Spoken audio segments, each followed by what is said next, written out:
What is wrong with you guys? When is this gonna end?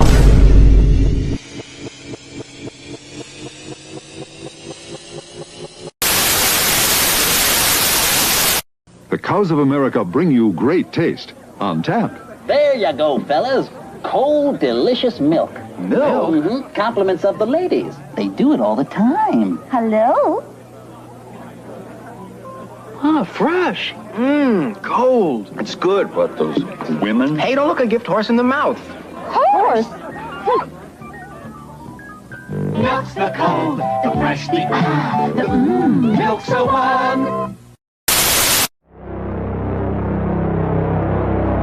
My name's Buddy.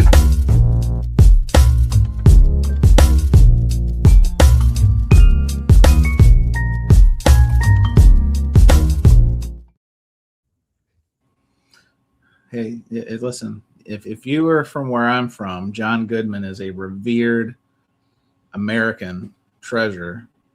Went to Missouri State University. I went there for a year. You could just smell his aura around campus. Him and Kathleen Turner, aka B.I. Vershowski. Yes, wow. Some of the distinguished Missouri State alum. Winston Garland from the NBA, Chris. You may remember Winston Garland. It's a Missouri State alum. I was going to be a Missouri State alum, but my grades and my proclivity for social activities thought otherwise. I think you get a pass. That sounds like a Mount Rushmore to me. You and the three of those guys. Come on. Let's be serious. Pretty close. Yeah, I mean, yeah. But anyway, well, we've got what do you call this, barn burner? We've got a barn burner in store this evening. We're competing with yet another sporting event, not the NBA Finals, but some Copa de Vida, I think Ricky Martin said. Soccer has invaded, the beautiful game, football has invaded Los Estados Unidos, and it's already affecting. It's like a plague. It's already affecting our show. Cesar, the executive producer of Surface Noise, is just spamming the chat with all kinds of pro football propaganda. Here it is, boycott Surface Noise today. You should be watching the game. Vamos, Mexico. This is unbelievable. And then Jose. Isn't it called a match? It is called a match. Good call. Yeah. I'm showing my gringo notes. Fair call. Well, isn't the Columbus Crew, aren't they part of the Major League Soccer? So it's MLS. Well, yeah, royalty there. Thank you. That's right. See? Put respect on the Columbus Crew's name. That's right. I am one of us is here. Good evening. DG Mono Rich. He just loves this. Loves this. He says, I'm a new VC whore. Hi. You might want to get in line, Rich. There is a long, illustrious list of VC whoredom, but you're an aspiring whore, if that's any consolation. I can't believe Rich is joining as it's dying. It's like unbelievable. Yeah, life support, and there's Rich just walking in the door he's got the 2 Sixers, and he was thirsty. Oh wait. Yes, Kevin, me, myself, and my vinylist here. Is Bong coming or watching Mexico? I'm told he's watching some of the soccer, the football. So he may join us. I have a feeling that this is one of those best of intentions, worst results kind of thing. But as you can see, we've got the illustrious Alex from Columbus. So we'll get into all this. Our bench strength is unrivaled, and plus he warmed up on the junior varsity over at the VC Social Club. So he is ready. He is hot to trot. He is all. Cesar and Jose are going to spend 90 minutes watching something that might end in a tie. I mean, what the fuck?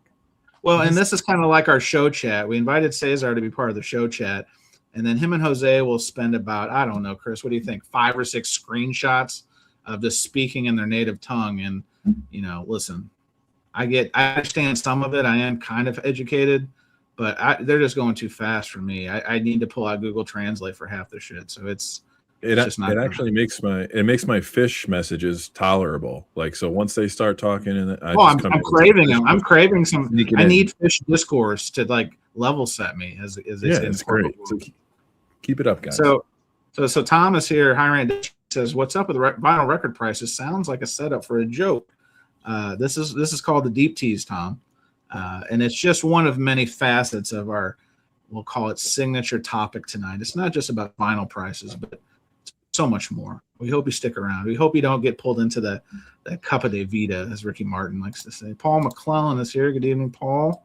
Grasshopper TV, Canada. I just got back from Tokyo, and boy, are my arms tired. No, I'm just kidding. Just got back from Tokyo, and the prices have shot way up. See, listen, on point, gets it, on topic. Nice job, sir. Herkimer's here. Good evening. Richard's Vinyl Tap House is here. Let's talk sticker shock. Maybe we'll get into that. It's a very ambiguous and open-ended type of topic, but we'll see how it goes. Dagon is here. Good evening, sir. Whoops. Good evening, John. How are you? Thanks for joining us. Wonk. Hang on. Was this? I feel like Wonky's sensitive. Is this now Wonky's Hearts Fuzz Box? Same guy? Stevie? Okay. The rebranding confuses me. I sometimes I lose it. Chasing Records is here. Let's fix this thing. That's right. We are going to make a big difference. Wow. Kicks 86. Good evening. Hello. Hello. AZ Mick is here. Good evening, Mixter. How are you?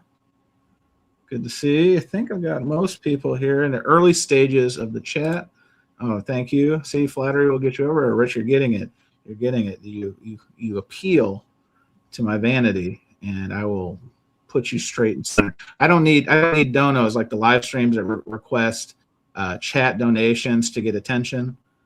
We don't do that here. We just got it flattery. Just talk about my male model looks, my boyish charm, or my wardrobe. Now the haters out there will say I will probably eat this shirt afterwards, but trust me, I don't eat cotton. So just know that would be a bad burn. So if you're cooking buddy, if the trolls are cooking that one up, that one's not going to work. It's not going to hurt my feelings. Sorry. To be fair, buddy, back in the golden era of the vinyl community 6 years ago, people weren't taking donos, and so I think that is specifically something with this new thing. I think, Alex, I think you're onto something. And we're going to talk. That's another one. That's another deep tease. We're going to get into that in the bonus tracks. In the bonus tracks, we're gonna look with loving eyes on what was and what is with disdain.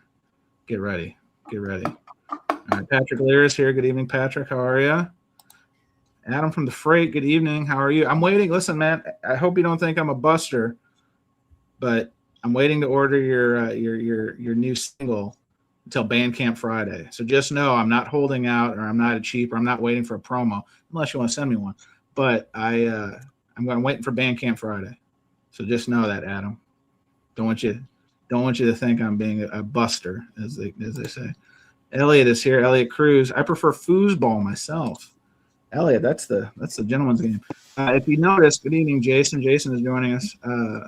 Tonight here, RSD exclusive, limited edition, 180 gram, signed by all the band members.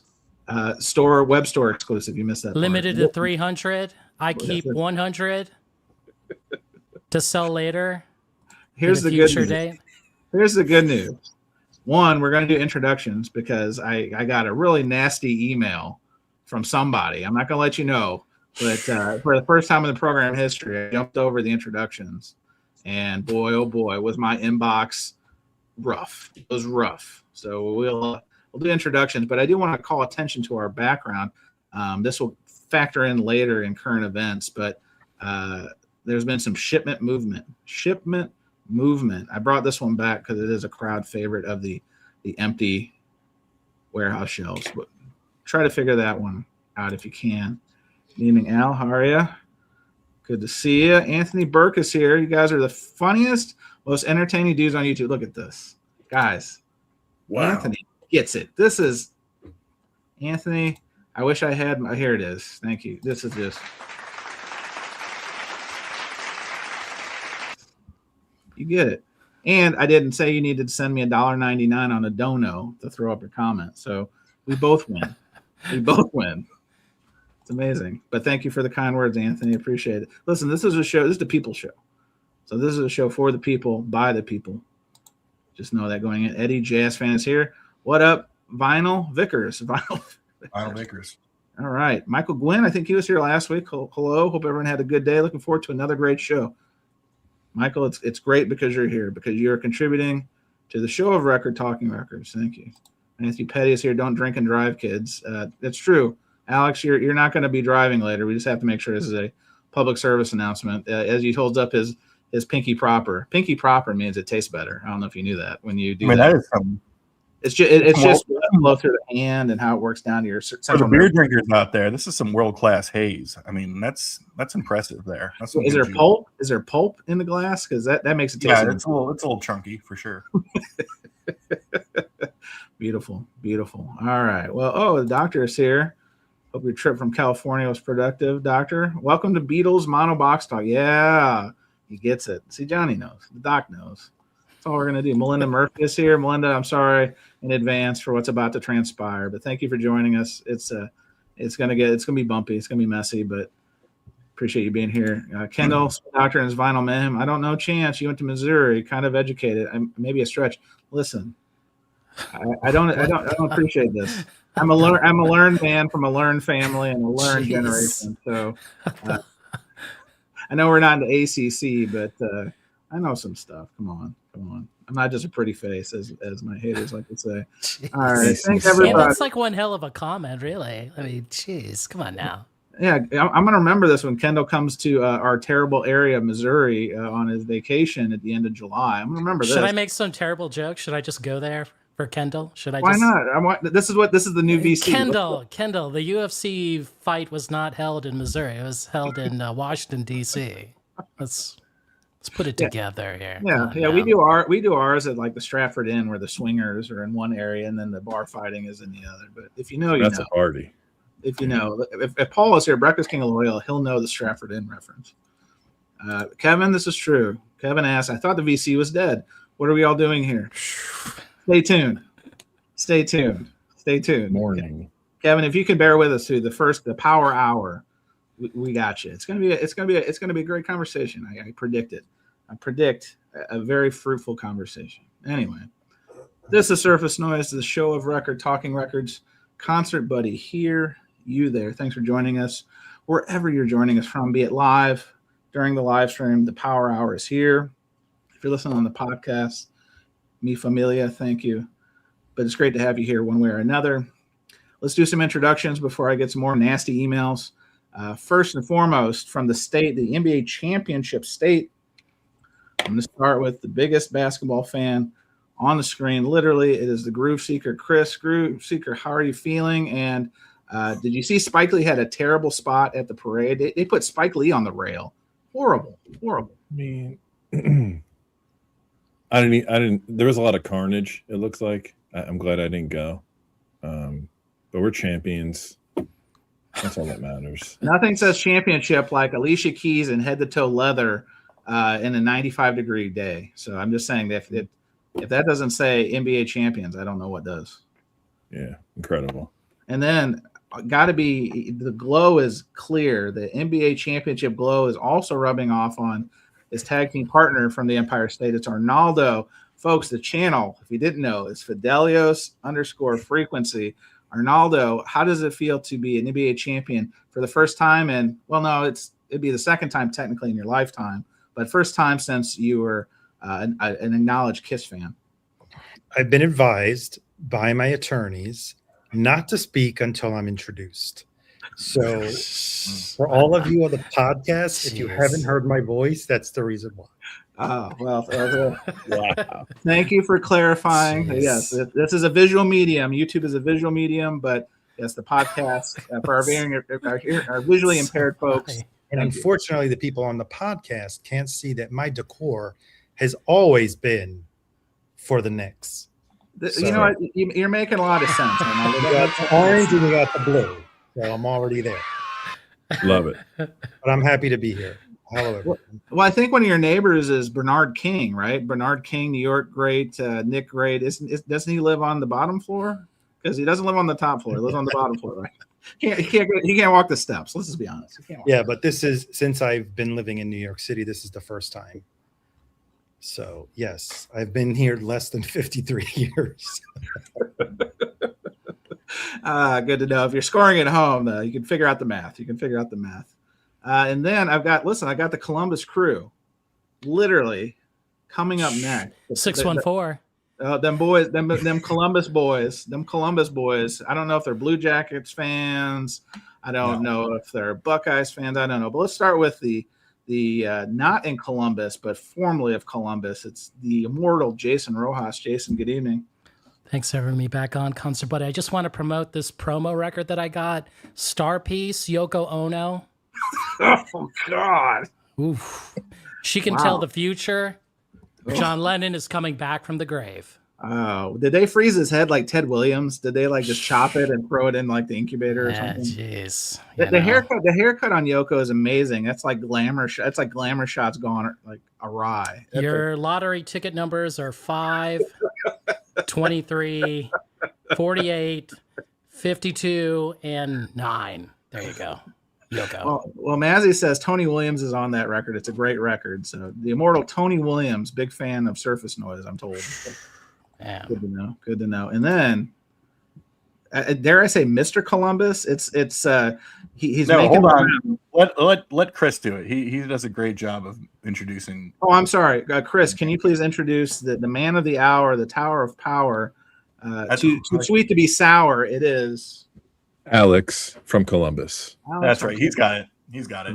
He's got more baritone voice. It does sound more manly coming from Chris than it does. Yeah, just me living in Jason's shadow pretty much over here. So everywhere I go, they're like, "Hey, you're on YouTube, right?" And I say, "Yeah," and they like kind of like Jason Rojas is on, right? And I'm like, yeah. So that's every record store I go to in Ohio says that. Alex, listen. Just remember, Jason walked so you could run. Jason walked so you could run. Just think of it that way. I still can't. So well, little anecdote at VinylCon, me and Dom were trying to use the we're friends of Jason Rojas card for a discount at Human Head. Oh no, he charged me more. That's one of the elusive frenemies of Jason's frenemies that right. They remember that one deal that went sideways, and they're looking to just squeeze it to the associates of Jason Rojas whenever they can.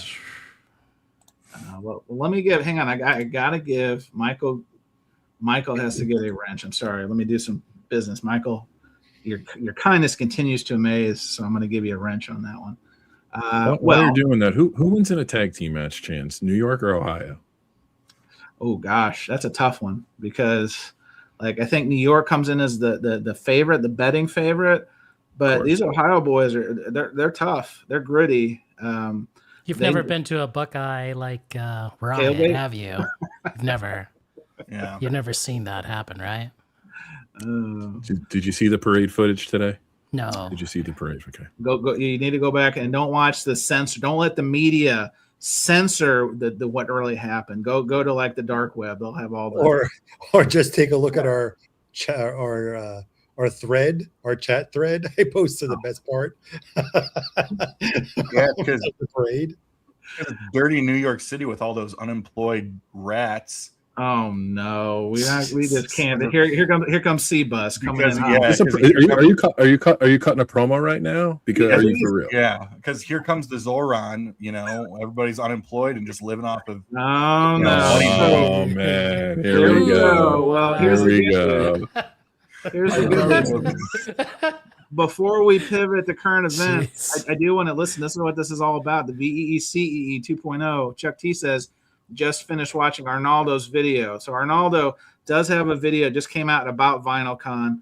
You can see what he picked up. I'm sure maybe we'll talk about later. We're definitely going to talk about VinylCon here shortly and hear these gentlemen's, we call them men on the scene, firsthand account. But yes, Arnaldo literally put out a video just a couple hours ago from this broadcast. Go check it out. If you know, you know. Well, here's the good news. It's time for current events. And guess what? We've got current events they're going to blow your socks off. Alex, you ready for this? Here we go. I've got news for you. That's right, Governor. We got news for you. This may be an early contender for line of the night. VinylCon. Remember? Oh, that's awesome. Bill Shatner. Con. That was like Actors Gone Wild. That's what that movie was about. They were like, "Oh, you think you can yell?" It was like dramatic. Bill Shatner, Ricardo Montalban. It was like who could outact the other person. And It's then, an amazing movie. It's strong. It's strong. And then there's death at the end, which if you didn't know, now you know. Sorry. Great one and done record, by the way, by the classic Prague psychedelic band Con, starring Steve Hillage. Great record. Or what is it? Sea Shanty, Space She Shanty. Anyway, somebody's going to correct me on that, but that's a great record. Just want to put that out there. Whoa. Is this record talk? Yo, Alex, I don't know if you're in the right place for record I'm getting ahead of myself here. Sorry. What are you doing? Come on, man. Come on. Well, here's the good note. Time out. Oh, yeah. Actually, I should probably demote you from the screen. But no, listen, we need to balance out the screen. So Alex will give you a pass. But what I'll say is this. The imagery behind us of the empty shelves, Arnaldo had the breaking news because I don't get those mailings because I did not purchase that item. Arnaldo, I'm going to let everyone know what's the good news what's the good ship lollipop you've got for us? What is the breaking news in the VEE proper tonight? Well, maybe I should just show you. Oh, yeah. Just make sure you don't dox yourself and I don't have to edit it out. And then legal gets involved. Yes. If you can show us proof of life, visual proof of life to this, it's going to take this, other channels, on the way, acoustic sounds with a tracking number. So someone's going to call in and try to rewrite your shipment now. Yeah, exactly. Yes, they have shipped the Marleys. Hang on, Arnaldo, what are you saying? They? What is they? What are you alluding to? Two titles. The UHQRs, two of the UHQRs, the Marley UHQRs have finally shipped. Unbelievable. Hang on, we have 15 months, right? Is it 15, 14 15? Months? Yeah. But Arnaldo, I have a drop for that. You ready? But hey, good news, right? Better later than never, right? Ooh, man, wow. Hey. We call that right on cue. Right on cue is what we call that one. So Arnaldo, are you gonna call out a word? Are you gonna like literally close the door and not go outside until this delivery happens? Well, it happens. The last I checked, FedEx doesn't deliver on Sunday, right? So that's what it says. Estimated delivery Sunday. So we'll see. Can you show Kendall's comment? This is awesome, right? Kendall's shooting fire. I'm still a little butthurt on that comment he said earlier, insulting Missouri. Kendall said they probably shipped the wrong album. So good. No. So good. Kendall, right? Arnaldo gets 2 UHQR ZZ Tops. Ooh. Ooh. Did he show? I didn't see them in the video. He showed them. But did he show the box? Are they the old box or the new box? New box. New box. Sorry, Arnaldo. I'm sorry to disappoint. It's the no dowel stick. No, my encyclopedia now is all messed up. It's ruined. Your entire record collection is ruined. Thanks, Chad. Appreciate you. I didn't get a shipping notification yet, and I'm sure I ordered mine before Arnaldo did. Oh, hang on. Now, this is important, guys. Brian Glick, friend of the show, he says, I got an email today from Acoustic Sounds letting me know they were not able to process my Bob Marley UHQR order because my credit card was declined due to placing the order a year and a half ago. Chris, maybe that's what happened to you. No, I checked all my email. Brian continues, since then, my credit card has been updated. Anyway, I called and got all updated. Finally, my order is on the way. Yes, our national nightmare is almost over. The Knicks are champions. The Marleys are on their way. Like, what other open-ended social issues can we just put to bed this week? Let's just do it. Can we put to bed the old VC? Can we just bury them? Is tonight the night we're just going to bury the old guard? We'll see. Stay tuned. We'll see. You know who's getting a call at 9:01 Central tomorrow? Salina, Kansas, for me. Where is my tracking number? Say hi to Bud. If you talk to Bud, Bud is a nice guy. Bud is if he's still under the employ, say hi to Bud for me. Good cat. Well, anyway, the good news is Marleys are en route. Our national nightmare is about to be over. These are the 33s, right, Arnaldo? Yes. Right? Okay. Because the 45s won't come out until like 2 years later. Yeah. That's right. Oh, maybe that's why I pre-ordered the 45. Oh, you pre-ordered the 45s? Yeah. Oh, Chris. That's going to be another 50 bucks. It's a 3-year project. Now, Kevin's maybe right. I'll call and cancel and get the 33s tomorrow. Ooh, that would be like a Jedi mind trick. These are not the droids you're looking for. Kevin says, don't count your chickens, ...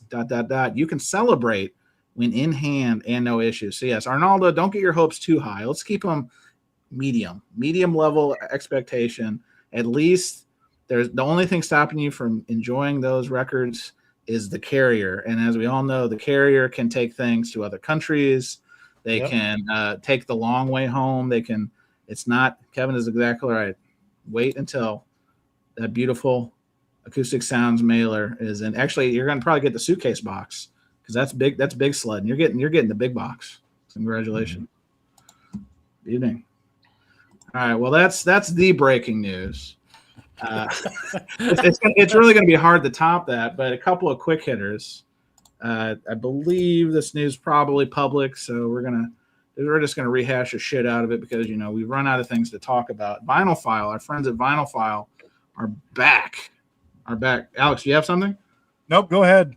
Oh, my bad. All right, so Vinyl, the name in vinyl audiophilia. We've got 2 new titles shipping today. It says June 18th at the time of filming, so apparently these are eligible to ship. But you've got D'Angelo classic Brown Sugar, and then Chris was arguing. We were debating this one before the show started. The band, music from the Big Pink, not the Big Stink, the Big Pink. You goofballs at home, is also a vinyl selection. So, guys, the question undoubtedly is who is buying? Who is buying either of these titles? Jason. Oh, hang on a second. We've got a lot. We've got multiple raised hands. Groove Seeker, I'll start with you. Are you getting both titles? I'm getting Brown Sugar. Where is Voodoo? And I ordered the Big Pink so Rojas can do a shootout with the anniversary 45 RPM. All right. Well, then that's good. That's for science. It's for the people. It's for the people. All right. Arnaldo, you also raised your hand. Are you purchasing both of these titles? Yeah, I don't have the Big Pink. Holy cow. What? We're on fire. I don't have the Big Pink. I mean, I have it. And yeah, just 2 months ago, I bought the current reissue of Brown Sugar, had I known. That's why it's an embargo on any past reissues from Universal. Not buying them. Breaking news. We have a reissue embargo. It's enacted by Fidelios_frequency. No way. Declaring war on the vinyl community tonight with a reissue embargo. You heard it here first, everybody. Arnaldo, you have to open up the Strait of Hormuz. Come on. Come on now. All right, so Arnaldo is he's dipping his toes in this. Rojas, are you two also going to partake in what the vinyl file is cooking? In the embargo? Right. Jason, will you be purchasing either of these coveted titles? Arnaldo, vinyl file stocks are down. We're going to do a panic on Friday, and then everything's fixed before Monday. Stocks back up, bro. Need it.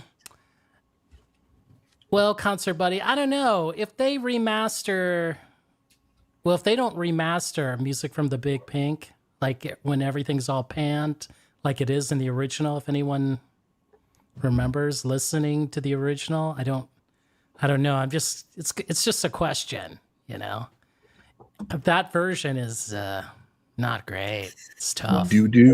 Jason, it's going to come in a RTI inner sleeve. An RTI inner sleeve, does that make a difference? Does that feel the deal? You mean they remix it and it sounds better? The remix on the double 45 that came out, I think, 10 years ago, I believe. Mazzy, if you know. Mazzy says there is no all caps, the Big Pink. The Big Pink. Came out 2019, didn't it? Really? No, 20. It came out.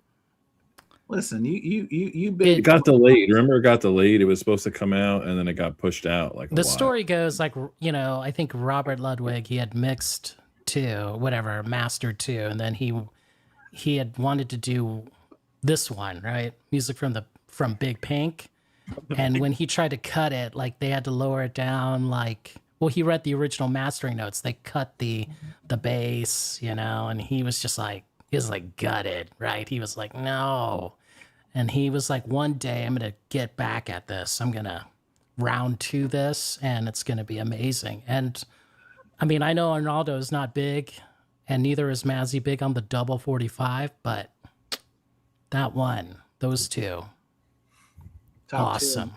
You know, because you haven't listened to the latest. It's always the greatest. Oh, jeez. Well, listen, Patrick Lear speaks for everyone. He says Vinyl did a great job on Northern Lights, so I may order after the 40 plus YouTube reviews drop. So this is how you do it. You don't order. Listen. You don't win the race first out of the gate. Anyone who's been to the horse track knows this. It's how you finish. And if you can wait for the 40 plus YouTube reviews, then you can know if you need to just pick that kick up at the end and just charge to the. Okay.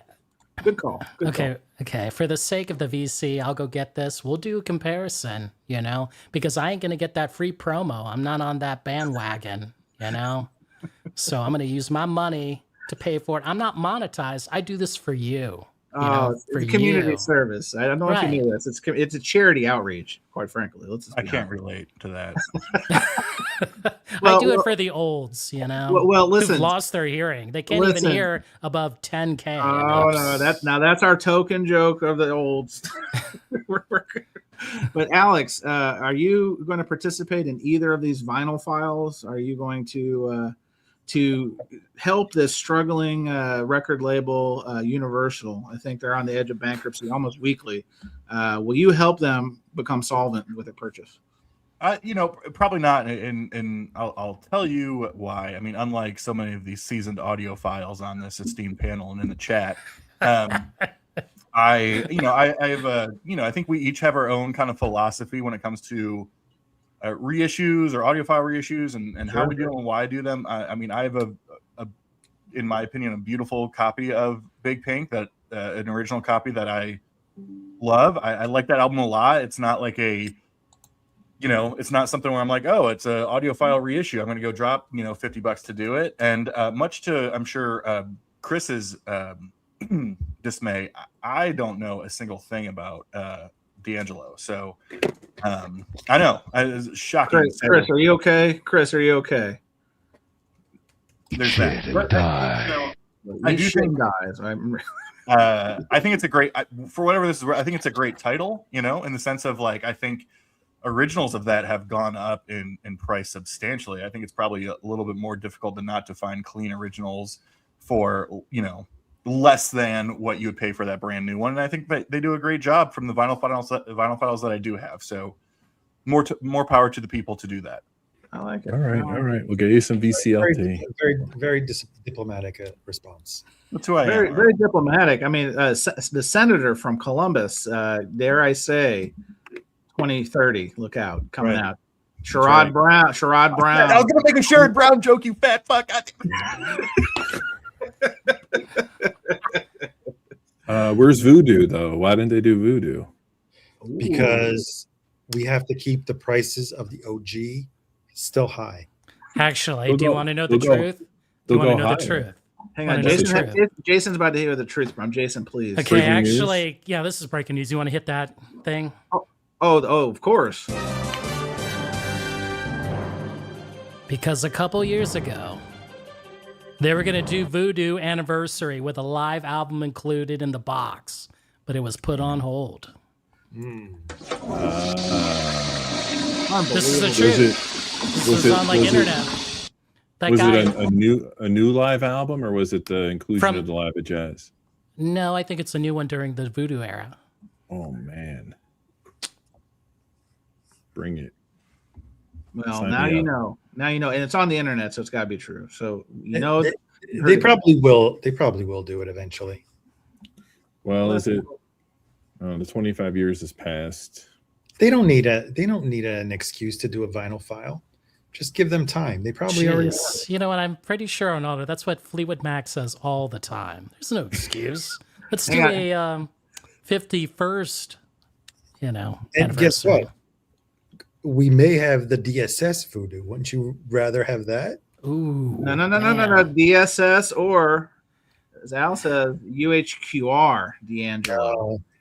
They won't give it to Chad. Why? It's too new. When was the last time Chad did a Universal title? Oh, that's probably the truth serum right there. I don't know. I'd have to go back, and I haven't bought anything from them in a hot minute. So I mean, apart from the jazz that are part of sure, like the Blue Note and all. Yeah. Wow. Well, let's segue into still kind of current news. Plus, they would have to make it quadruple because it's already a double. What are they going to do? A 4-disc? Oh, my God. Bring it. They've already done that. They've already done like the Bueno Club, La Vista Club thing. Buena Vista. Yeah, I know. Well, 4. They did 4, right? So, okay, so the precedent is set. Actually, this is the real Zoetrope. We're going to do it a Zoetrope with liquid filled with sweat from his video. Al, good call. Oh, poor D'Angelo. Jeez. Oh, what the fuck? Well, listen. No more D'Angelo shade. This program will not take any more D'Angelo shade. But let's get into our New York contingent on the scene. How was VinylCon? Like I said, Arnaldo did do a video. Go check his channel, Fidelios_frequency, for his personal recap. Great footage. I'm not saying that because legal made me. I actually watched the video. It was the last thing I did before I ran my pre-show errands. Alex, please. Well, I was going to say, sorry to interrupt, but you point out Arnaldo, great video, and you can count on Chris doing a similar video in about 6 months. Yes, exactly. I waited for Dom and Arnaldo to do theirs so I can link their video to my video. You see what I'm saying? That is how you do it. VEECEE 3.0. I like it. So, Arnaldo, I'll start with you. Thoughts for let's do the 10,000 foot view review of the sights, the sounds, and maybe the smells? Of VinylCon New York. What did you think? What did you think first and foremost? After it took us about 10 minutes to figure out which building the event was taking place, Chris, myself, and Rich, we find, thanks to word of mouth, because the signage was a little lackluster, the event space, and I thought it was a great show. I've been to the VinylCon in Philadelphia quite a few times, and that space is much bigger in terms of square footage. It's also kind of like a historic venue because it's done in like an old armory, like a castle almost. But Industry City is a cool place. It has a lot of retail stores and eateries and stuff like that. So it wasn't in the middle of nowhere like when we went to Queens for WFMU. And I would have to say that the selection of dealers was pretty good. There were quite a few out-of-towners. Some came all the way from Philly. I think someone came from Maryland and various other places. And I liked it because I could have easily done everything in one day, and I probably did most of it on the first day because I went back for the second day, and I kind of finished off some of the tables that I didn't look at through thoroughly. I think there were about, I want to say, I had a chat with Kobe. Actually, we all did, and he happened to mention there were around 90 to 100 dealers there. So I think it was a pretty good show. Nice. Is Kobe prepared to come on the People's Program yet? Because we've been trying to work. Eventually he is. Eventually he is. All right. He's just we've been playing cat and mouse with this guy, and we would do this. He's a busy guy. I just don't want him to be scared off by our chat, because our chat can play nice. And trust us, we want to promote this thing to the moon. We want this to be successful. For Kobe, join us. The People's Program. We're ready for you. Water's warm. Yeah. Chris, your thoughts, and pretend Arnaldo didn't say a word. I want to unbiased. Tell me how the bathroom scene was. Tell me who the worst vendor was. Like just it's point counterpoint. So Arnaldo had a glowing review. I want to hear the dark, seedy parts of VinylCon, please. Yeah, so it was good. I can't drive outside of Manhattan without Arnaldo, so I picked him up. He helped me get to the venue. In fairness to Chris, it is in the Surface Noise contract that Arnaldo gets a personal car to all record shows in town. But yes, so I take one from the team for the team, so the production value doesn't plummet here. Budgeting It's key. It was in a cool location. I was skeptical at first, but when we got there, when we found it, like Arnaldo said, and shout out to Rich DG Mono, who I think moved some signage to help everybody else that was approaching the show. That's what this is all about. Rich, Rich, you're almost surface noise ready. That sounds like a good Samaritan thing. So way to go. So yeah, it exceeded my expectations. I went in there very cool, calm, and collect. I really didn't look at the vendors beforehand. Fortunately, one of our favorite dealers was right next to Human Head, so that was where we spent, or at least I spent most of the beginning of the show, like kind of going through their tables. And then I thought the vibe was really good. I thought you had like a good mix of kind of like your primo high-end tables, like Stony Creek was there and a few others. I had like some amazing stuff, even just fun to look at. Some of it a little bit out of my budget. But then I noticed that there were a lot of, newer people. You could tell to the scene. A lot of dealers had lower cost vinyl records below the tables. They had, $5 bins, and like people were going crazy. And I looked through them too, and I found some really cool stuff. So I thought it was really great. I didn't realize it was 90 to 100 dealers. It felt more like 50. But it was definitely, because it was like 10 to 7 with the early bird, you can do it in one day. I would have liked to go back Sunday, because Saturday I was kind of socializing and kind of just picking spots where I can get in and look at records and look at tables and stuff. But overall, Kobe ran a great event. Bathroom scene was good. Food court scene was good. It was air conditioned. Right? Hell yeah.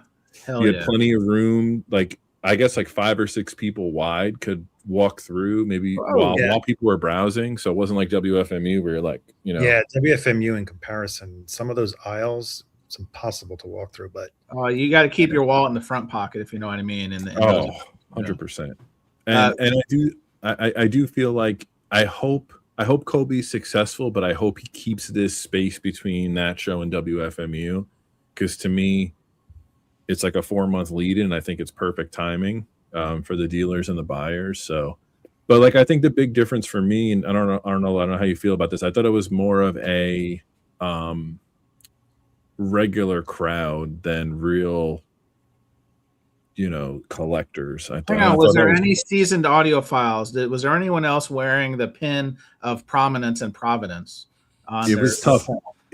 It was tough because when we were approaching, someone recognized me and said, "Don't you know Jason Rojas?" So I had to put like a hood on, and it was tough for me to see side to side. So I was like, "Damn, You had to go like incognito Unabomber look. Yeah, I get it. Yeah. But there was a lot of VCers there from people we interact with, which was great. But the hang is always the best. So this is a question asking about the espresso bar. I didn't have espresso, but there was a bar with cocktails and chips.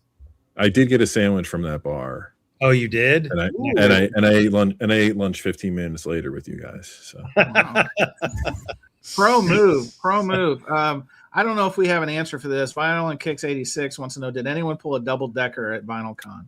No, this is classy Brooklyn. Yeah, this isn't savages. This isn't like the savages at WFMU who use all the paper towels and don't tell anybody. That happens at WFMU. I'm just gonna be honest. They don't replace the paper towels in the men's room. It's a scene. It's terrible. And I was skeptical. Like I'm not down on the DJ thing. I thought it was a really cool idea, and some of the DJs really I thought some of the DJs were playing remarkable stuff. I think there was more of a hip hop culture at VinylCon, which is cool for me. And the Knicks buzz was in the room, so like it was a very energetic show overall. Well, it's interesting you say that, because the Philly one, probably because I don't know. I also went 2 days there. There was a lot of old school dance and funk. It depends on the DJ. What about this one, guys? Can you answer this one? Was anyone wearing a beret? Because that's a sign of a seasoned audiophile. Usually in their dress, it's sophisticated with a beret or maybe a smoking jacket, perhaps. I did not notice. No, just t-shirt and cargs like I wear. All right, fair enough. Well, sounds like a overall good scene. Hopefully Chris, I think you make a good point about spacing them out. I know here in St. Louis, we're the shithole of America, according to Kendall. We are we have this issue where we have too many shows like running on top of each other. And my local show is 6 times a year, and then the Metro East just over the rivers a couple times a year. And a lot of the time there's the bleed over of the vendors, and I already saw pretty much 95% of this 2 weeks ago, kind of thing. So yeah, I think that's a smart play. Yeah, I was at VinylCon in Philly little over a month ago, and some of the dealers that were there also came to New York. So I would like to see it grow into like maybe a second WFMU, which would be cool. Yeah, I think a room to grow. So congratulations, Kobe and crew. And again, Kobe, we're here for you when you're ready. It's hashtag courting Kobe. We're courting Kobe right now. We're gonna get him on here. Chuck T, this is probably the last question we'll take on this. We'll move on to the topic proper of Power Hour. Chuck T asked, was there any lasagna nearby? Lasagna. Like the perfect dinner after a record If show. you need the lasagna, you need to spice it up, okay? Spice it up. Just spice it up. Spice up your life right here. That's get ready. The lasagna would have to go over 2 rivers to get there. This thing will make it go from 10 out of 10 to 11 out of 10. Oh, of course. It'll set your tracking angle. That's for sure. Well, listen, you don't want to show all your cards in year one. So I think room to grow, and if there's a lasagna tasting station, I think that's probably the level up that Kobe and crew can incorporate next year, as long as it's made with the proper ingredients. We'll just leave it at that. Now, guys, here we go. Are you ready for, call it clickbait, call it what you want, the proper, let's call it the topic. Let me change this real quick, is bad practices. What I was thinking of for tonight's lead topic is, and I saw this is why the thumbnail has our friend, our avatar Cliff, holding 2 copies of STP's Core, and one says new $60 and the other says used $60. So this is a true story, because record stores do this a lot, and this is what we're going to talk about. It's not so much maybe prices, but it can be prices, but just weird record store practices in general. But I was shopping casually on an online retailer who were nameless, and they had a copy of the Acoustic Sounds STP Core Atlantic 45, a great copy. I think everyone is unanimous in that assessment. $59. I was like, oh, this is probably a good price, because they've probably gone up, So I did a little intel, because I already have one. I was looking to potentially gift one to a friend. And wouldn't you know, I found them still available on the illustrious Acoustic Sounds website after, maneuvering through some of the Legend of Zelda levels and the Super Mario Brother plumber scene and so forth. But I found they're still in stock. Are you ready for it, Alex? $60. So do you guys see this? I know. So it's a used copy is $60 at an independent store, but yet a brand new copy is $60. So I couldn't make left and right make sense. So both, Alex, have you ever seen any, we'll call it tomfoolery to this degree or similar, store to store, store to online, like things that just make you scratch your head about, like, why is that the way it is? Sure. Yeah. In the example that you're giving, I don't know. I think obviously you would assume that your new and presumed mint everything should be, at least in some level, more expensive, valuable than the pre-owned or opened or whatever kind of copy, right? Sure. Not to defend or rationalize or anything like that, but kind of was joking, but not really, right? If they are going to say that the condition is the same on both of them, then whatever. I think too about like, and this is not, believe me, the last thing I want to do is get involved in any hubbub out there. But I think about like, the In-Groove, I think, still sells damaged, quote unquote, MoFis for $5 off. Thank you. This is exactly what I'm talking about. So I don't know, but I don't know what the damage is. Like, does that mean, it's opened? Does that mean that there's a cornerback? I don't know, and frankly, I don't care. But that would be something where I'm like, you're at, you know, cosmetic damage. That could be a lot of different things. So, yeah, you know, whatever. But that's a good one, because I've noticed, and I am going to throw a shade bomb real quick. I'm going to pull out the grenade and throw it into the crowd. Music Direct does this. If you go to the Chicago record show, the Chicagoland show, Music Direct sometimes will set up a table, and they bring returns. They bring returns, and usually cosmetic damage, exactly what you're talking about. And the discount is minimal at best. And Arnaldo, if you would see these seam splits, you would faint. Like these things, I'm talking. These are, to borrow a term, these are gapers. These are gaping holes of seam splits, and they're, to Alex's point, it's just a couple bucks off, and you're just like, what is happening? Unbelievable. Sorry to call you out, Music Direct, but you know it's true. I saw you at Expona kind of doing the same thing. They had a table at Expona, and they had a returns area. They didn't call it returns. They just said discounted audio file, and then you could see, like, it was like the Grand Canyon on some of these top seams. It's unbelievable. Yeah. But is it worse? Is it worse than repossessing titles from a lawsuit and then jacking up the prices on out of print ones? Whoa! I don't know if that's worse, but that happened too. That happened too. Fair point. Yeah, I mean, one of the things too, and you were alluding to this, that they were still readily available, so it's different, right? So here's what I've seen, right? So say, for example, store I work at or any store has leftover. Okay, here would be an example. Remember when the Pink Floyd live set was like hot shit, you know? Sure. And then like a week after record store day, every record store got like 50 more copies in. So let's say, for example, the store I worked at on record store day, we have that priced at $85, right? And there's 5 left of the stock, and they're all priced at $85 because that was the price for them at record store day. Now, say, for example, and we have those 5 copies for the next 3 months, right? Now, say, for example, the value of that Pink Floyd box on Discogs, eBay, whatever, has gone up to $100, right?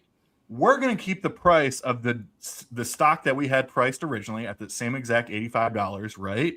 But say someone brought in a collection to sell to the store, and in that collection has one of these new Pink Floyd box sets, right? Open or sealed? Sealed. Let's call it sealed. Let's call it sealed. But they bring that in, right? What do we price that as? Well, it depends. What are you going to pay the guy for it? It's part of a larger collection. So we go through everything and we just make an offer, because that's usually, you know what I mean? Like it's part of a larger collection. We do not individually price, right? So our 5 stock or whatever that we still have from record store day, we're keeping at $85 because that's what we charge on record store day, and that's still part of that. But now but it's going for $100. So what do we price it at? Chuck T says you should just slab it and call it a day. Just slab that copy. Dude, slab early, slab often. That's what I do. I mean, that's a tough one, Alex, because I don't know, Arnaldo, what would you do? Would you say to keep them at 85, or would you maybe put 15% off, something like that? If I was the buyer, I'd be like, I already have 3 of these. This you're gonna take back. Chris, what do you think on this one? Where do you land on how to price this? I'd like to remind the vinyl community that the Discogs median is a lie. Let's go back to when people were calling it the Discogs median. Speaking of flabbing, we'll just tell afterwards, after we do the round. I have an interesting story. Yeah. So I would probably, if it was sealed and I was a businessman, I'd probably price it at 85. Okay.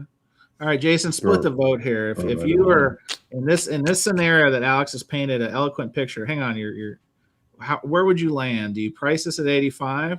Do you not even take it because you still have store stock, or do you give them a deal?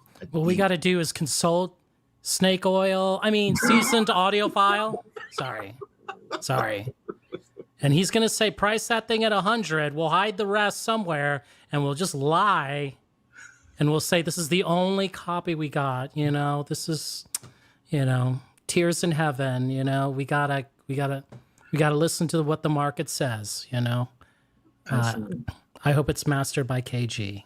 Well, I mean, it could if you play your cards right. Oh my! But I've seen this, buddy. Like, okay, I go into like big. All right, you've been to Columbus a couple times, buddy. You go into a store like a used kids records, huge, right? Gigantic. Their stock is so that there are probably new records in the bins in their respective sections or underneath in the bins, but like new records that have probably shot up dramatically in value on the secondary market, right? Yes. But because and I forgot, Jason, you've obviously had been there probably a million times too. But they are going to keep those new records priced at whatever they retailed at when they originally got the price sticker on them 8 years ago or whatever, 5 years ago. It doesn't matter. But there have been times that I've gone into a store like that, and I don't think this is a bad thing, by the way. I'm just saying how it is. I've gone into that store, and in the used new arrivals, they will have one of those records that is actually priced higher because it is more in line with what the value of the record is today versus the new one in the back corner that people have not found yet because they believe that they're doing the ethically right thing, which I would agree with this, that they're not going to go back and mess with the prices of brand new records. Well, here's a counterpoint. We do have some record store owners in the chat. I saw Billy Hurst pop up. A friend of the show, Mr. Smith, is here from Noble Records. He said what I would do is price it at 75 so it moves, but that's just me. So I think that's within range, right? Jason, you took the deep sigh. Where was the deep sigh coming from? And it's not from the Big Pink, Mazzy. It's Big Pink. If you know. Anyway, I'm just gonna say this guy knows better. Okay, this guy. Oh no! Listen, he knows better. No. You're gonna do double. You know, sorry, Alex, do double. Right? You're gonna. This isn't the vinyl vault, Jason. This isn't the vinyl vault. Okay, this is. I mean, bless used kids. Because other stores, I've seen it before. Like say Cheapo's Records in Minnesota, or even like Waterloo. They have like their employees going through the racks, pulling things out. And it's either going to be discounted or up in price. Hang on. Here's one. I'm gonna turn the page a little bit on this topic, but similar but different. I think we may have touched this before, but what about those stores that maybe they don't sticker the prices? It's few and far between now, but take it up to the counter and then they look on the computer for the going rate. And this is more about used probably than new. I mean, that's the lowest of the low, right? Like you're not keeping up with the prices. You're not honoring prices that you. Shame! Oh, what he did? No. Arnold, I would have played the drop. I have a nice clean version. We did it, but my point is still the same. Is like there are stores out there, not just in the record store space. I've seen this in the used video game store space, where literally the price you bring it up to isn't necessarily the price you're going to pay, and they're okay with you saying like, "Wait, what are you doing? No, thanks. I don't want to pay $40 more," rather than to adjust, like literally go through their stock once in a while, sweep the stock, I think is what they call it, to update, because again, prices do change, but the fact that you're not honoring what you priced it at whenever you got it, and you're trying to literally get every little shekel, it's unbelievable. This is your face when they do that, right? This is your face when they do that. I have. That's when I wear my brown pants. Yeah, unbelievable. It's terrible. Yep. See, Billy's right. Yeah, Billy. Yep. There you go. Yep. This is true. If the records aren't already priced, I just leave. Tom, I wish I could have done the same, but sometimes you find something you just don't see, and you're like, oh, maybe I'm gonna get a winner, and then and what was the surprise? Oh, it's always more expensive. It's always more expensive. It's trust me, it's not going to be less. You know what I mean? It's not going to be less if they have it at $39.99. And you take it up there and like, oh, well, this is a used, so it's actually $47. Never in the history of never has it been cheaper. But you think? Sorry to keep on harping on this, but the example I think that Rojas just gave, right? This idea of I'm going to sweep my new stock, right? So all the new records that I have in these bins, whether they've been around for a year, 2 years, 5 years, 8 years, right? I'm going to go through and double check what the going value is on each of those, and potentially change the price on those records based on what that value is via Discogs or eBay or something like that. So that's kind of like question A of like, is that Is that cool? Do we like that? You know, that sort of thing. And then B, you know, how is that different? And I'm not saying that I agree with this, but looking for the conversation, right? That of stores, and I know some do this and I'm not supposed to, whatever, of stores that will purposefully hold back certain RSD titles. It happens. No one does that. That's bullshit. You know what I mean? Like, is that different? Is that philosophically different? Well, they don't do that. They signed the pledge. Oh, that's right. The pledge is it's a blood oath. Yeah, you're right. I forgot about that. Yeah. Pledge. You don't want to get caught with too many records. Strictly enforceable by death. First of all, that is an underrated movie starring your boy Jack Nicholson, by the way. Fair. The thing is that, look, stores can do whatever they want. But if you go into, now I'm making a parallel here because this is a collecting thing now. This isn't like going in and buying records to buy records. But if you look at like the trading card hobby and the comic hobby, they re-rate stuff all the time. You could buy a wax box of baseball cards on opening day for $60, and then somebody gets hot who's a rookie, and now that box is $180 in July. But same that's stock. Because You're a customer. You're a customer. You're not in the business. If you want to speculate as a customer, let's just say it's kind of legit. But as a record store, if you have stock that you know is going to be sold out and will be more valuable in 2 days, holding it back is just wrong. It's not okay. It's not the same thing as being first in line to buy the Pokemon cards to then resell them. That's Jose has ruined you. Pokemon into this shit again. Card shop owners don't hold stock. They just change it like a commodity as it matures in pricing.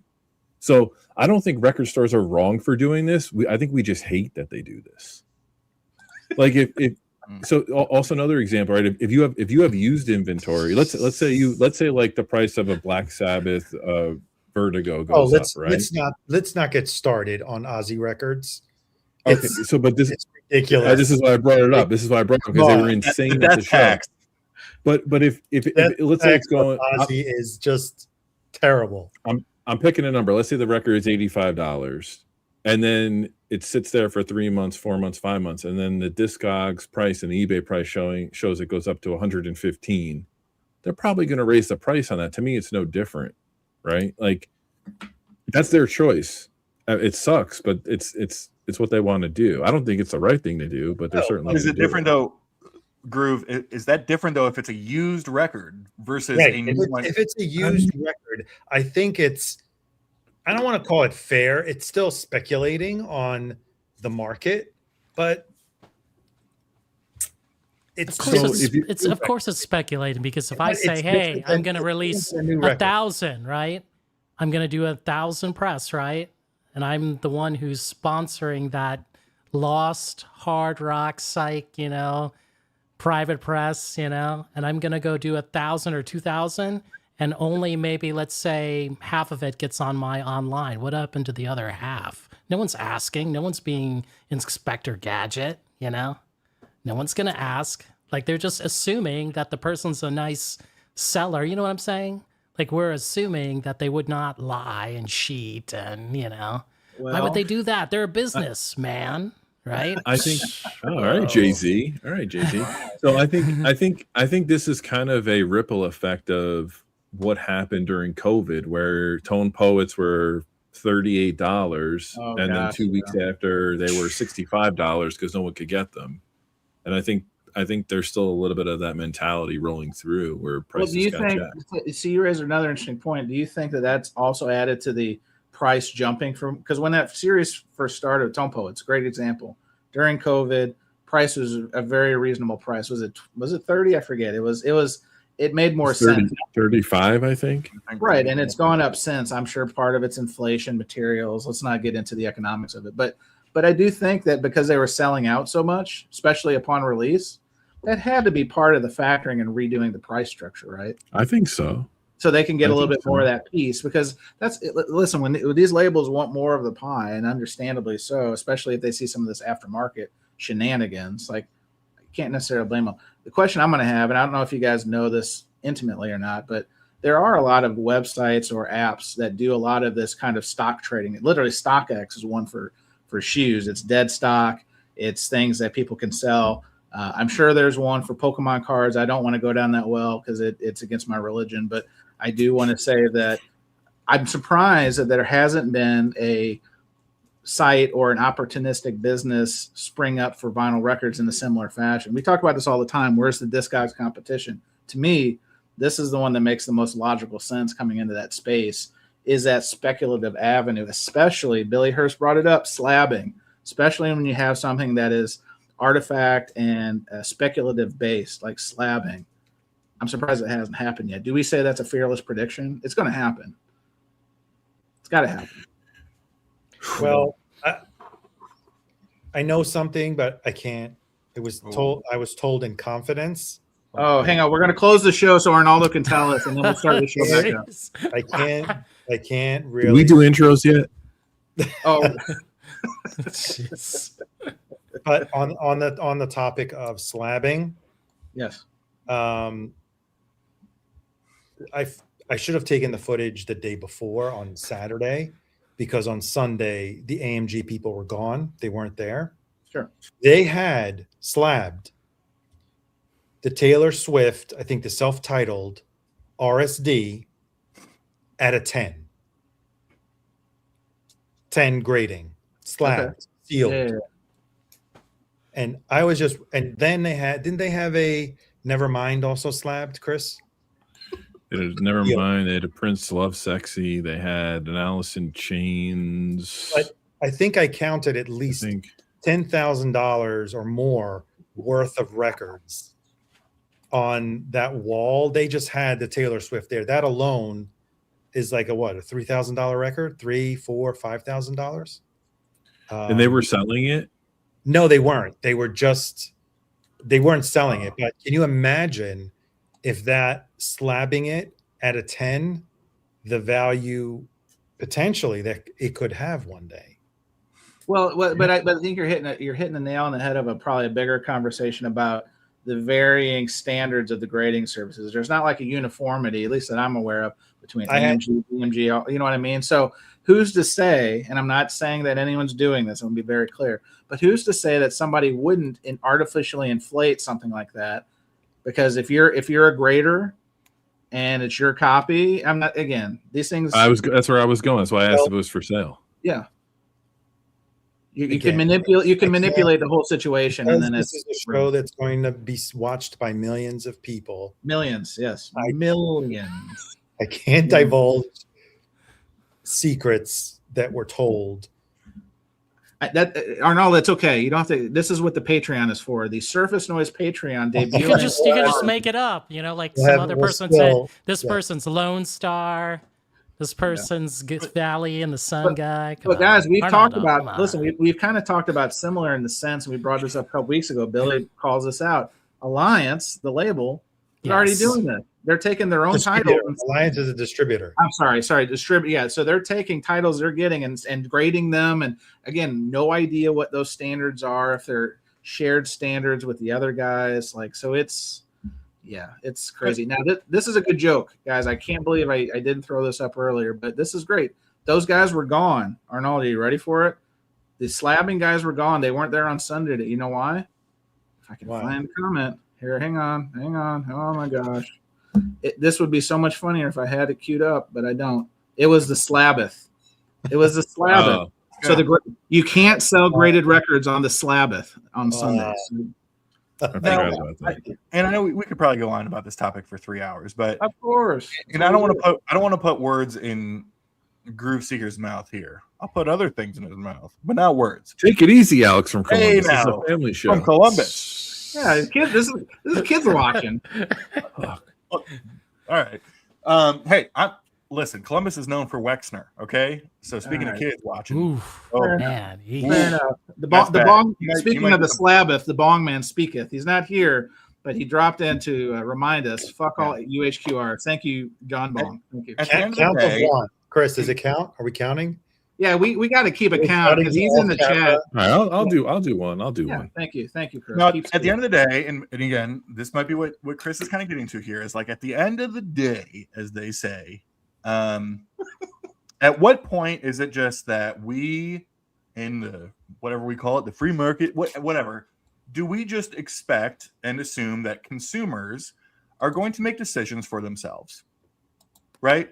Like, is this conversation that we're having about these pricing and like if it's open and it's not open, or if it's cosmetic damage and it's $3 less, all those different things, is that really that much different than someone saying, wow, I can't believe that you went to an antique store and spent $100 on a copy of Rumors when you could have come to Joe's Vinyl and More and got Rumors for $30? Like, at what point do we just say that people, for a lot of people, they don't care? We see it all the time. That's why they drop $50 on Whatnot on Tone Poets that you can get on Amazon for $23. At a certain amount of time, do we just say consumers are going to make decisions for themselves? And regardless, like, yeah, it might be $50 there, it might be $20 there. I might have Alan Parsons' project iRobots originals, which, by the way, were recorded beautifully because Alan Parsons is a professional fucking engineer. All right, for $3. And then there are people who are spending $80 on resale of iRobot double 45. What? So now you can get your double 45 on Discogs because it's newer and it's better. Come on, get with the program. It's that low end. You were not on that promo bandwagon yet? Shit. Sure. I get plenty of. This is a promo. Let me call MoFi right now. Jason, this Ivy's record here that you don't have, this is a promo. You want that? Here's the thing. Because I get promos from the Badfinger Estate, I'm not, you know, like I'm not VC. I'm not VC. All right. Oh, yeah. Segue. Well, that's a great way to put a pin in this one because we got more to talk about, guys, on Surface Noise. Surface Noise adjacent. So, Alex, I like what you did there. This is great. This was me, and then after Alex spoke, this was me. Like I just died right here. He straight up aged you. He straight up aged you, Jason. It's unbelievable. He straight up aged you. All right. Well, let's close the Power Hour, and we got more coming up. So stick around. But I want to thank my guests. This is the outro of the Power Hour. I want to thank my guests because we're doing an intro and an outro. Alex from Columbus, Beer and Vinyl, the host of Pour One, Play One, which we'll talk about in the next hour. Alex, thanks for joining us, sir. You're welcome. The Groove Seeker, the 16th man of the 2026 NBA champion New York Knicks. Groove Seeker, thank you for joining us. Thank you for having me. Always.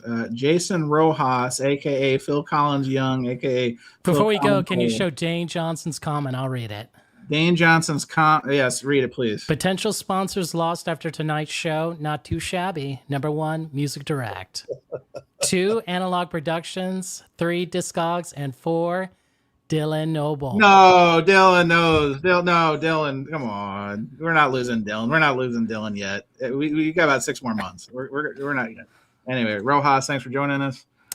Thank you. And then, last but certainly not least, Fidelios_frequency is the channel. New video with the full debrief of VinylCon New York. Arnaldo, thank you for joining us on Surface Noise this evening. I would say thanks for having me, but you have to, thanks to the contract. That's true. Well,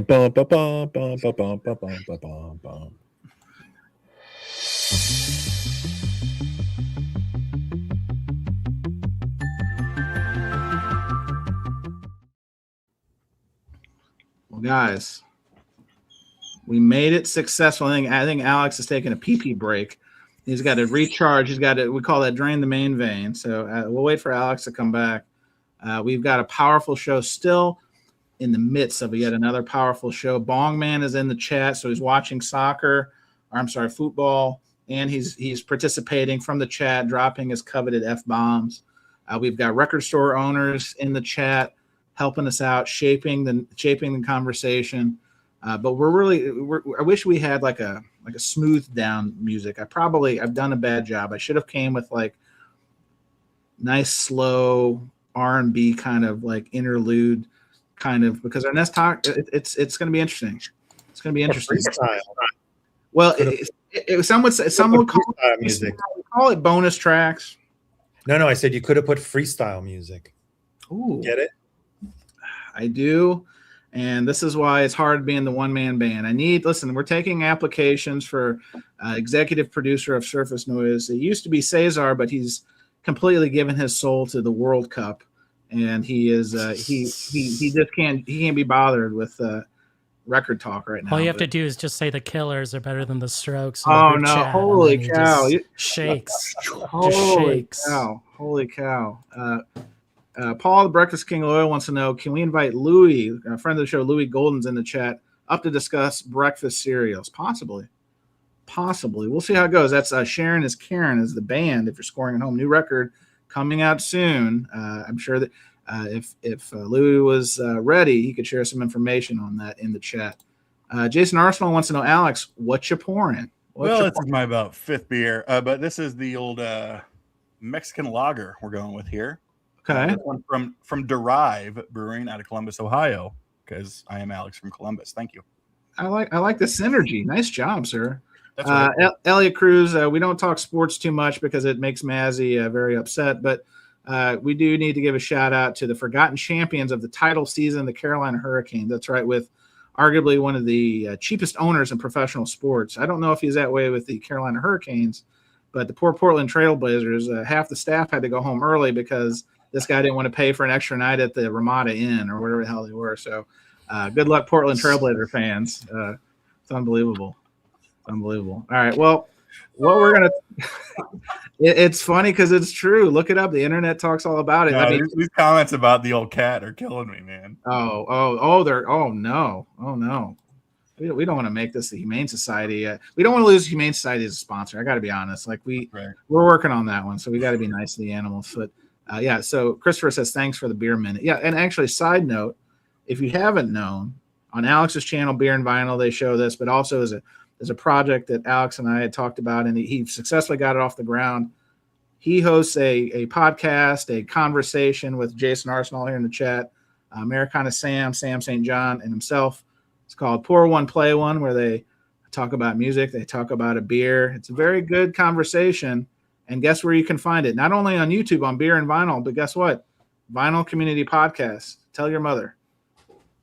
So anyway. I do like them. They're pretty good. And I think episode 3 is going to come out next week. So that's what you get when you watch. We don't have the Patreon up and running, but that's breaking news. That episode, I think it's 3, will be up next week. You know, Chance, that podcast has been so popular, it's getting Groove Seeker back on the sauce. That's how good. Oh, I know. Listen, he's liquefied. I mean, I thought it was the parade. He's just been drinking since the parade this morning, but Can I talk about my beer? Beer? Yeah. Give us the saucy segment. Let's go. This is an independently brewed black tea, caffeinated, with about wait a minute. half a cup of sugar per gallon. Who mastered that? Oh, this is only mastered by the best, Chris Bellman. Oh, okay. Are you sure it wasn't Earl Grey? Earl Grey is who masters my tea. I like Earl Grey. With my 46-year anniversary Rumors Cup. I don't know if you can see that. Oh, wow. 46-year anniversary. Beautiful. It's not a record. It's not a Vinyl Community live stream unless you mention Rumors. So you did. I like what you did there, Chris. That's nice. Bingo. All right. So here's what we're going to talk about. And so again, we just mentioned him, and I don't know if he's watching. Sam, if you're here, tell us you're here. Sam St. John, Americana Sam, did a video, I think a couple days ago, maybe earlier this week, that got the people talking. And the high level version is it's a question that comes up from time to time. And, I say this regularly, the VEECEE, it's not just us goofs on YouTube. The Vinyl Community is expanse. It's the people at your local shows, your shops. Hell, it's the kids buying records at Walmart, as far as I'm concerned. So Vinyl Community is a term, is a brand, a branding vehicle, but it's not an exclusive club. And we'll kind of get into this. But Sam made a video. I think he was talking a lot about his channel and talking about the VC. And to borrow his words, and I saw this in other videos, has the VC jumped the shark. Now, the expression "jump the shark" means basically lost all credibility. It comes from, Chris, you ready for this history lesson? Happy Days. Happy days. Fonzie, the episode where Fonzie literally jumped a shark on a water skis while still wearing his leather coat. Because anybody that water skis has to. It's like in Rocky IV, where Rocky is training in Siberia and in Russia, and he's running up a snow-covered mountain in boots, jeans, and a leather coat, because that's how you train for the match of your life. But the point is still the same. That's where the expression "jump the shark" comes from. So Sam was kind of opining, and it's a salient conversation. We're gonna draft off of Sam's conversation here. Is the VEE-CEE, is it dead? Is it changed? Is it forever gone? And this is the part I want to lean into particularly, because I think a lot of times I've considered this. Does this have a shelf life of doing record talk on the internet, these live streams? At what point does it make sense to just sell your collection? We've talked about it before. You know what I mean? It's like, enough's enough, right? The fun is over. And I think that's kind of what Sam was kind of openly talking about. So, Chris, I think, did you see it?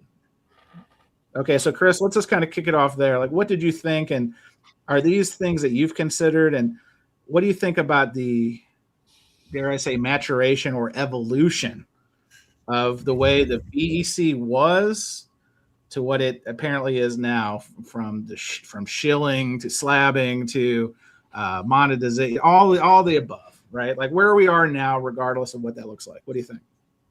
Well, I'm here to announce an important movement. I'm actually going to start the DACC, the DAC community on YouTube. Maybe take what an opportunistic bastard. This guy waits until we're about to get into a real personal topic, and he goes into business for himself, as they say in wrestling. Unbelievable. So first off, kudos to Sam for speaking his mind. Absolutely. And coming in with some thoughts of how he feels about how this thing is going, this VC thing. Communities are inefficient, in my opinion. You never get out of a community fully what you put in, but that's what makes them a community, right? You have to, so there's always going to be people that are all in or whatever, and you're going to take from it what's meaningful to you. I think it's evolved. I was a silent observer for many years. I was watching record videos, not even understanding what people were talking about when they said VC. I was like, what do they keep on saying VC for? And I think it's just evolved. I think that there's different topics that we're interested in. There's different critiques we have. And I don't think it's a dying thing. Maybe it's changed. And if you feel like it's a dying thing, then you have to do something to inject some life into it, or the life you want into the community, right? You have to do videos of your style, movements of your style. I can tell you, like, Saturday at VinylCon, whatever this thing is, paid in spades for me. Hanging out with the guys, having the guys help me with records, helping Dom with a record. People coming up to me that, like, I know from the chat that I've, like, maybe seen, like, they introduce themselves. To me, that's not a dying thing. That's proof to me that there's a pulse here, right? And what we do is important. And if it's not on YouTube, like, I'm always going to find people to talk about music with and records with. It's just that this makes it so easy and it's so rewarding. So I don't think it's dead at all. I think if you want something new to happen or go back to the way something was, then take charge and get people to join in with you. But everybody's in this for different reasons. So one thing I've enjoyed since Sam did the videos, reading the comments, I did leave a comment, and not in a negative way, just kind of shared exactly similar to what Chris is talking about in terms of what the community, like, I feel like the community is whatever you make of it in a certain extent. What you put in is what you get into, a lot of that. But it was interesting reading some of the other commentaries, because you can kind of see similar sentiments in a lot of different ways. I saw the high school analogy came up, and I think it's apropos. I used to think the high school analogy is kind of goofy. I think Mazzy actually made a similar high school analogy a couple of years ago about the classes. Like, him and Melinda Murphy started their channel about the same time, which I think is appropriate, because a lot of times those are the people that you vibe with the most, is people who start your channels. I mean, Arnaldo's and Jason, our channels were kind of similarly around the same time, ballpark, right? but deeper to this high school analogy is, and Remote said to get a French vinyl addict said it, the communities, the people are saying in the comments, the high school cliques piece. I think it might have been Vinyl Richie that actually, the venerable Vinyl Richie that brought up high school cliques. But I think that's indicative of any community. Doesn't matter. Like, let's just think back to high school, right? You go to the cafeteria, there's only so many lunch table spots. You can't sit at a table with everybody. So most time you usually sat with your crew, or sometimes you'd mix it around a little bit if you got around with everybody.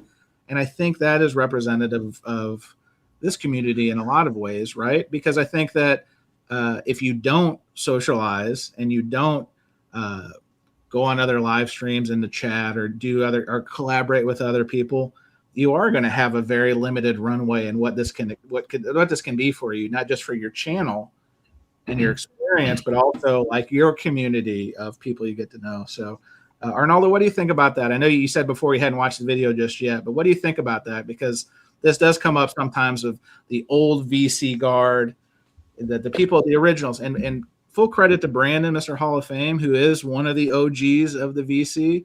I never hear him say any of this nonsense, but just in terms of it used to be better. It's not like it used to be. Brandon never says that stuff. And if anybody had a right to plant his flag on get off my lawn, it'd be Brandon. He was one of the architects of this in a lot of ways. So Arnaldo, what do you think about this? Well, I'm like, if I want to call it part of the new guard, I'm not one of the old timers, like people that started during the pandemic or pre-pandemic. But that doesn't mean that I've connected with some of those veterans, let's call them, right? Melinda, Mazzy, and a few others. Everyone on this live stream, we're all kind of, like you said, around the same time. And we're all here because we met through pretty much different from different backgrounds, but we met all around the same channel that kind of like introduced one another. Sure, Rachel's Ghost. I'll just say Rachel's Ghost. Years ago. That was only one part of the community. There's other parts of the community that I don't know. Probably a lot of us don't know. You, Chance, probably do the best of all of us, I think, in collaborating and finding out all these other satellite channels that I never heard of, right? Sure. And it's great that you introduced them to us. Like, for example, I didn't know about Alex. I didn't know about quite a few other. Thanks, YouTube. Thanks. Well, no, about other. I'm not really worth knowing, Arnaldo. Alex from Columbus. Thank you. but to that piece, I'm sorry, I'll get back to you in a second, Arnold. But that's, I think, one of Sam's critiques was the algorithm. He did identify the algorithm by name and pontificating if that's part of the challenge for anybody in the VC is how do you network and how do you get awareness, right? So well, I get it's the same thing as your circle of friends. I think it's the same. If you don't make the effort to meet somebody or to know somebody, then how are you ever going to know them, and how are they ever going to know you? Yes, you can curse the algorithm as much as you want, right? But I think there has to be an effort also on your behalf if you want your channel to succeed. I just do what I feel like I want to do. It's a hobby. I enjoy talking about the Smiths. I enjoy talking about the record shows that I go to. I enjoy about the other content that I try to do is because I enjoy doing it. I know already that some videos won't get tractions and others will. But it all depends on what you want out of it. But this thing that is the VC that kind of like, I don't want to say we started, but we're part of is no longer just us. As an example, I was at VinylCon and there was a guy walking around with a selfie stick taking, not selfie stick, the log, taking videos as well. I don't know if it's the same guy that on Sunday, as I'm browsing through Instagram, here he is making a short, which wasn't really about the way we talk about record shows. It was more for views, more to get out there, more to hop on. Oh, everyone, this is what's happening in New York today. They're going to this vinyl record show. I was there. It was really cool. You know, look at me, right? Then you have a few days earlier, I was at Academy and I overheard two girls coming in that were trying to film a podcast. She also had her little, what is it called? Procam. What is that called? You know, the small GoPro. Thank you. And I heard them asking the girl at the counter, I guess interviewing someone for about 5-10 minutes. And they said, well, he's not here. I guess one of the owners or one of the managers, he should be back in about 15-20 minutes. So if you guys want to come back in a little bit, I'll tell him. The guy comes back. She tells him, hey, there's these two girls that are doing a podcast. They want to talk to you. And he's like, no, I don't want to do any interview. And he goes to the back. So the girls, I'm not judging, but the girls didn't really seem like your typical us, right? You know, that's not digging for records or having a channel and wanting to talk about what the store is about. I mean, eventually they came back. The girl spoke with them because the guy didn't want to speak. And they had like a 5-minute conversation in the back. And then after they leave, the guy comes out and the girl behind the counter is like, man, I really hate doing interviews.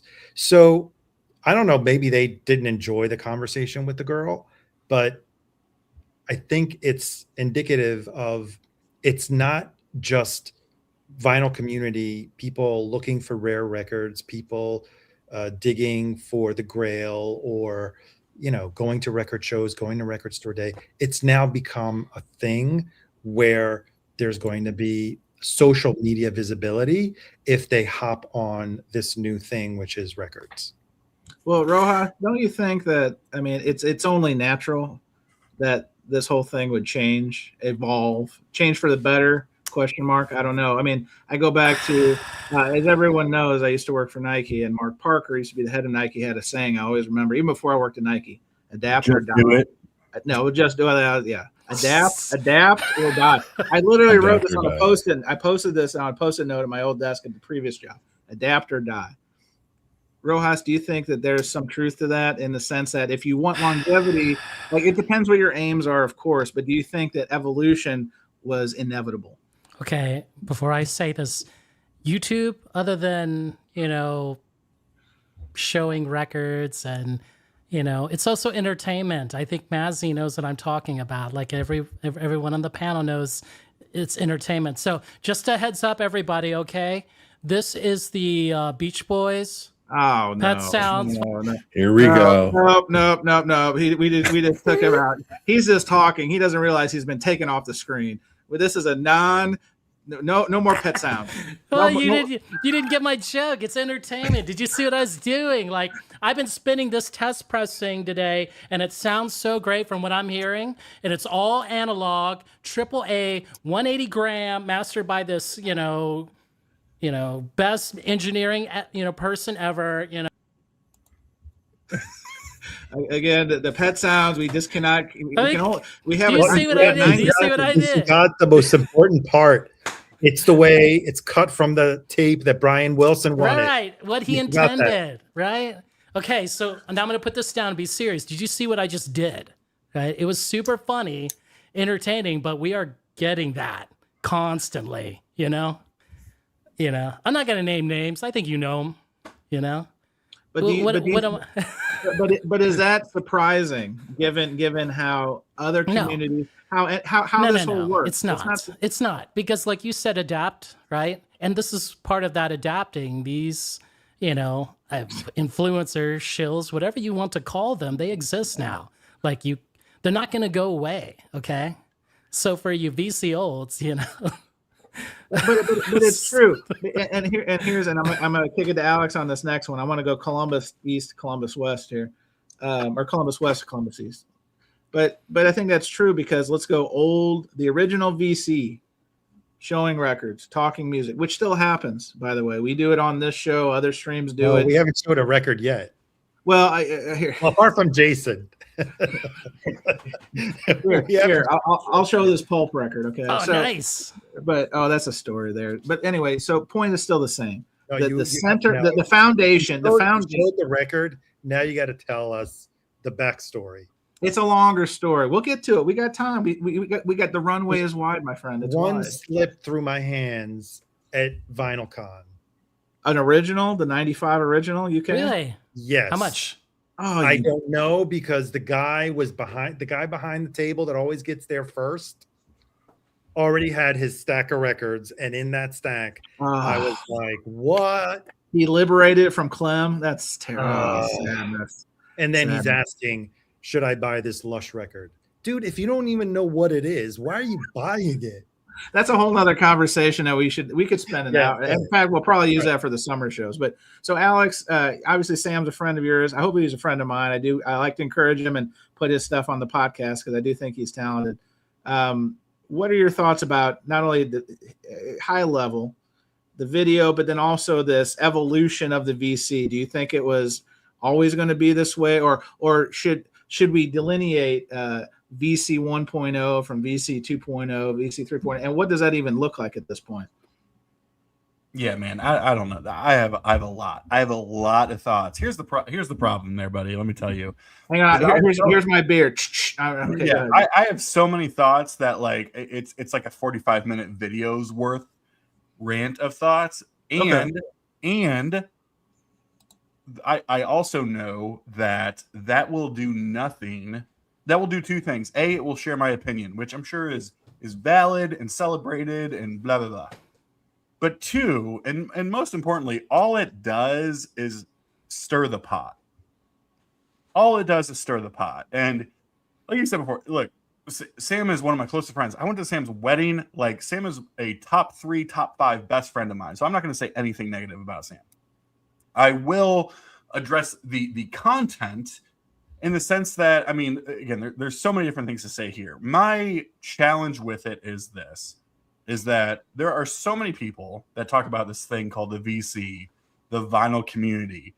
What is VC? Like, the amount of conversations that come up that are like, is he VC? Is he VC? Like, as if it's like, you have to get certified to do it, right? They're like, well, they show a record, but they're not VC. Like, what? I don't know what that means. I believe the term is gatekeeping. I may be too old to use that term. And that's the reality. And I will say too, I think that's also a big piece. In any sort of hobby, there will always be gatekeepers. And I do think that's a lot of this quote unquote like old guard or whatever we want to call it, right? Sure. This idea that things were better in 2020, that like we were the original people, like all these different things. Here's the irony to me is this, because it's not so much what was communicated in the original video. It was the emotions and responses that were elicited by a lot of different people who made a lot of different statements and assumptions about other people that to me, although all opinions are valid, whatever you want to say, to me, the goal of the video was to do exactly what it did, which is for us to talk about it on Surface Noise, for people to get into their feelings about it. Like, that was the goal of the video. And I think there's also context. I will say there is context there because, again, love them to death, like all these different things. It doesn't matter our relationship. But when people feel a certain amount of frustration about their place in this space, the response is obviously to vent about certain things. Sure. And although there's like a different conversation, like I said before, about what the content said versus what all these different sort of responses were, right? I saw responses from my closest friends that said, I stopped making videos because the VC became a dick swinging contest. What? No way. That's what I said. Somebody legitimately said, I love the VC. I've made the best friends of my life. I stopped making videos because it became a dick swinging contest. What? What? I don't, what? But it's their truth, right? Like I'm with you on that. But I mean, that's how they feel, right? I mean, I guess so. By the way, the next person, then this whole idea that the algorithm hates you. No, just stop. Just stop. I don't want to break your flow, but I have to ask this question. If you're concerned about the algorithm, then what's your intention of entering the community? Okay, because look, I'll give you my perspective. You guys know my history because you guys know me. I took a chance on this because I liked what you guys were doing. You guys are some of my best friends in the world the past 2 years. That's the offshoot of this. So like, I get to go on these streams. I get to talk about things I love with people I absolutely love. Like, isn't that like the definition of community? Because if I want to penetrate the algorithm, then go copy Anthony Fontana. And like, don't copy anybody in the VC. One more on that, Chris, because I think this is really important. Because here's my, if I had a problem with it, here's what it is again, not necessarily the content as the video as a whole. It is you have this line of comments about people who naturally all they do is make passive aggressive comments. They won't just name anybody. Yes. You know what I mean? Yeah. I would actually respect the person. I mean, he's probably still watching. I would respect the person more who says shit like, dude, fuck Mazzy with his pet sounds, dick swing. Like, I disagree, but I would at least respect that person for putting a name to what they're referring to, opposed to people who say shit like, oh yeah, I stopped making videos because it became a dick swinging contest, because it became all about people getting promos and being a shill. I'm like, just call people, you know what I mean? Like this.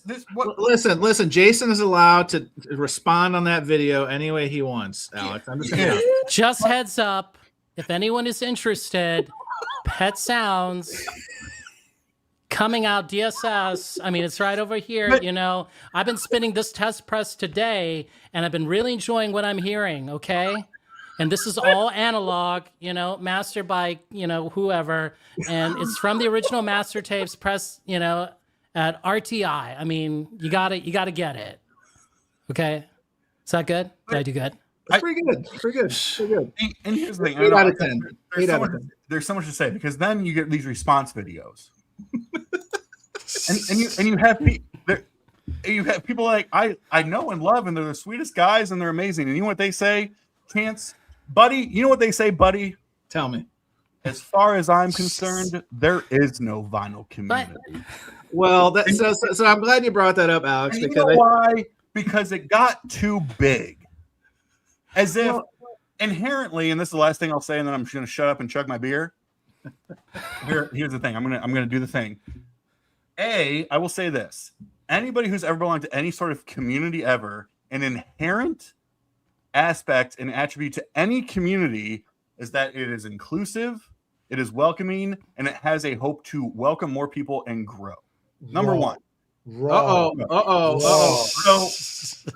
So the people who are like, it was better in 2020 when it was just 10 of us circle jerking around next to each other with 300 subscribers. It's over now because we have Mazzy who's slinging Pet Sounds. Fuck that. Okay. The second thing is that number two. That's right. Number two. Okay. Is that like, I know this is probably going to sound... This is approaching a Mike Esposito level rant, Alex, so I just want to let you know you're... Let it happen. Whatever, man. Just let it flow. You let made the mistake of inviting me, okay? And I said I wasn't going to do this, but the way this be setting up, I'm doing it, right? Alex, we have a drop for that. You ready for this? Here it comes. Shame! I let people do what they want to do, and I don't know why we have to do into this whole thing of, are they this, are they that? Well, she's not that. Dropping loads. Let's not even get into the sexism of the whole like VC thing, but like the whole, like all these different things. That's it, all these different things.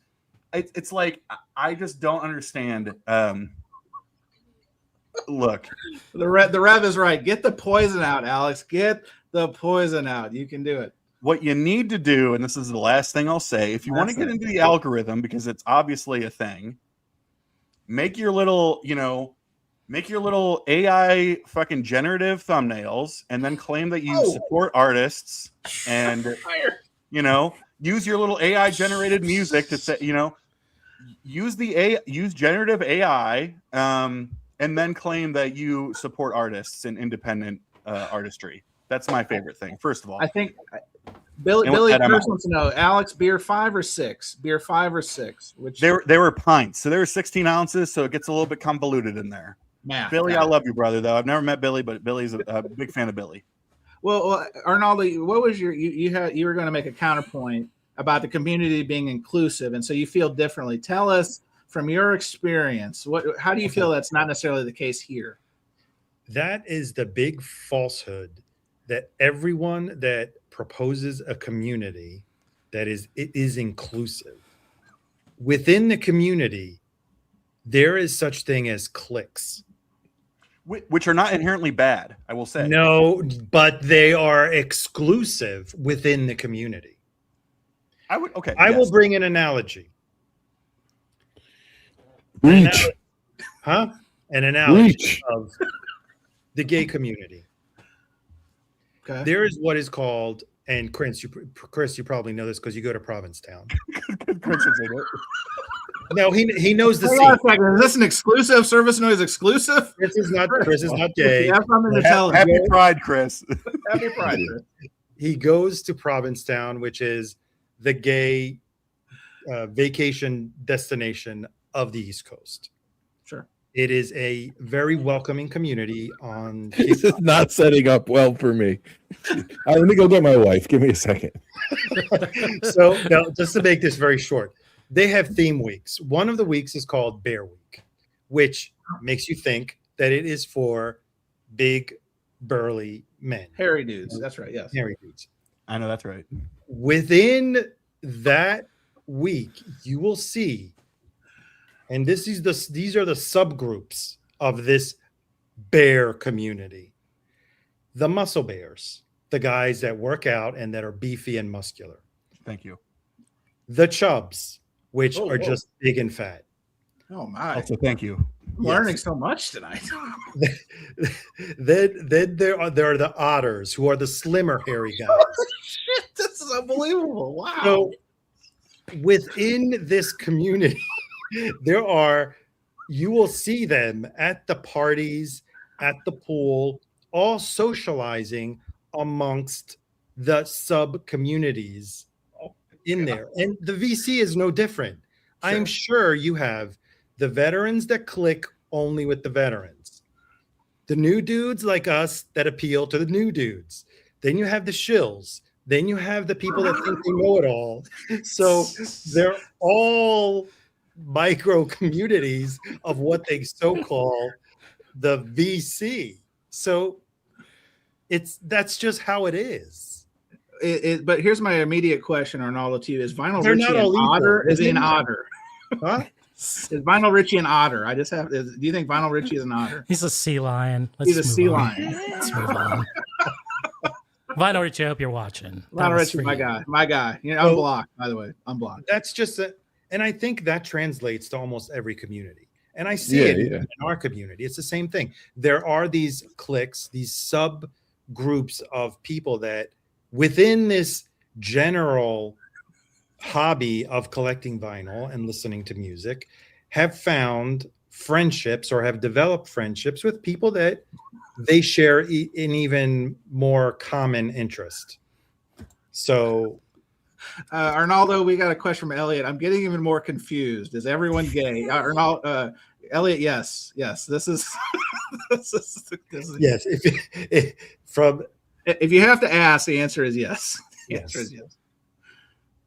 No, I think that's fair, and I think you're spot on. I think every community, it could be the retro gaming community, it could be the vinyl community, it could be. I saw in Kevin's here, me, myself, and my vinyl. He was talking about he likes guns, he collects guns, shoots guns. Gun tubers is what I think he's referenced. That's a community, and I think within all these communities, I think a natural byproduct is segmentation. You gravitate toward people you interact with, people you have similar interests, tastes, whatever. The VC, shocker, newsflash, it's not any different. But I do think, and Chris, tell me what you think about this. I do think the people who can't find their tribe, so to speak, do have a little disdain because they can't find a lane. Do you think that's true? Yes. You nailed it. There's no point in blaming the algorithm for it. I think that I don't know. It's like hard to prove, but I talk to so many different people that like we're all friends. We have a show. We talk all the time, but like there are people in the VC that I talk to that Chance doesn't talk to, and Chance talks to these people. I've never met those people, so it's like it's what you put into it, what you get out of it. To say it's clicky and like pretend like no one's damning, no one's like saying, hey, we got to have that video taken down because they're not in the VC. They need to remove that hashtag. That's like, that's what you're making it sound like. It's like, dude, just, I just don't really understand it. Like clicks, you're always going to have smaller social circles. I think click is a very negative connotation. Click to me reminds me of like elitism and exclusivity and being condescending to someone who's not in that group. I guess that happens, but to accuse people of being in a clique because they made a group of friends is a little crazy to me. Like it's a little off the wall, just a tiny bit. It's not. I don't know. And by the way, like I'm at VinylCon. I'm talking to Notes and Tones for 15 minutes. Like I'm hanging out with Dom. I'm with Arnaldo and Rich and I went together. Rich went off and hung out with like. You just have your friends. I don't understand what's so hard about this. Like why it's got to be so defined and I don't know.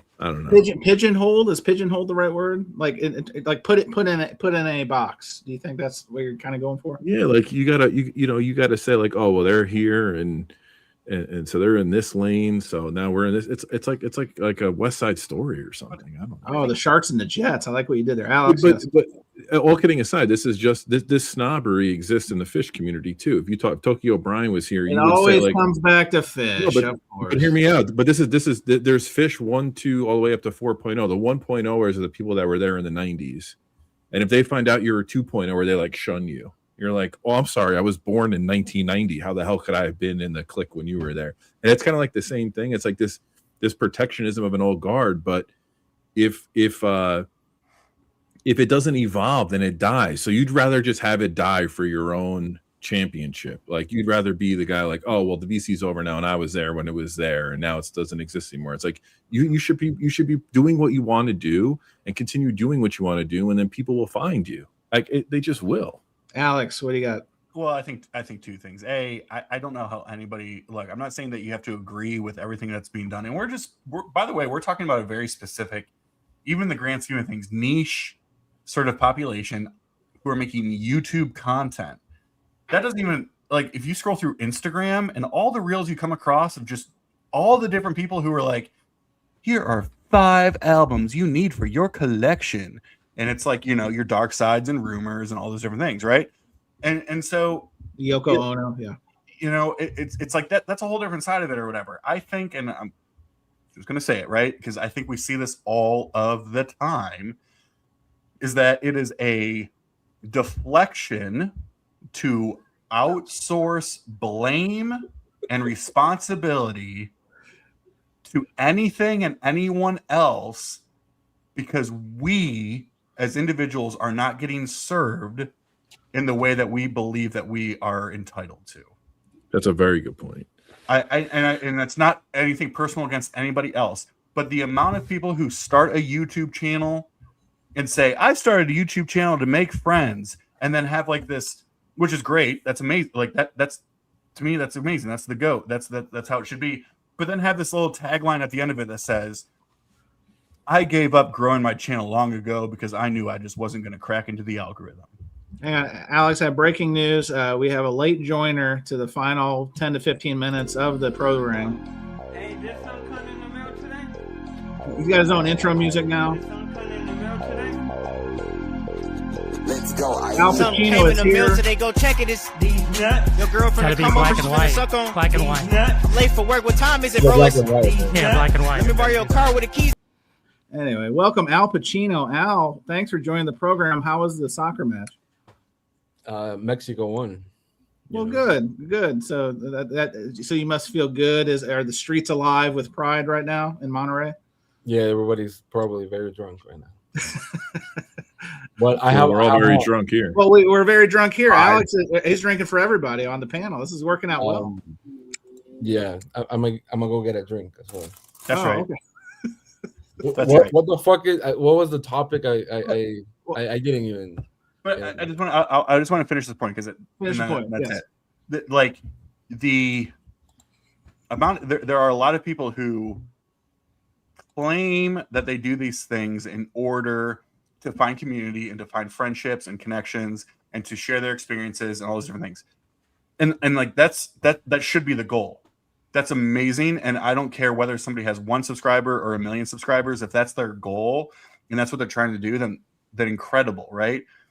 What I have, I think, probably a little bit of a challenge with is the inauthenticity of the approach of I'm going to claim that I'm doing it for this reason, but that is actually in reaction to me being very bitter and discontent and, dare I say, jealous that I am not XYZ content creator for whatever reason. I've seen several comments along those lines. Yeah, I think that is a pervasive thing. I think it's, again, we're talking about the human condition, and I think it's only natural to. And trust me, anybody who started this VC on YouTube journey has fallen trapped to this. As you look at other channels, you see their success or their not success, and how they do content and what they talk about, and you do kind of do the comparisons. I think that's only natural. Now, to your point, Alex, how you respond to that and how that challenges you and tests your motivations and your resolve for why you're doing this, different conversation. But I think that, but the bitter, there are some bitters out there, and I'll even say this, and Mazzy's here, he knows this. Oh yeah. A lot of the bitters are a lot of the trolls out there who hide behind the cloak of anonymity and fake accounts because they wouldn't dare say these things on their channels that they'll come and zing you with. But it's true. But it all results from, why am I not successful or as successful as somebody else, or what is success, and all those sorts of things. So I know I said this before, but this truly is the last thing I'll say. And this is a reference to somebody who put in the chat that I have more points than a porcupine. I don't know if that is an insult. I do fuck with the porcupine though. Last thing is this, because I think that's what I'm trying to say. He's got the Mazzy filter on. He's actually right in the theme of the evening. Is that I was saying before.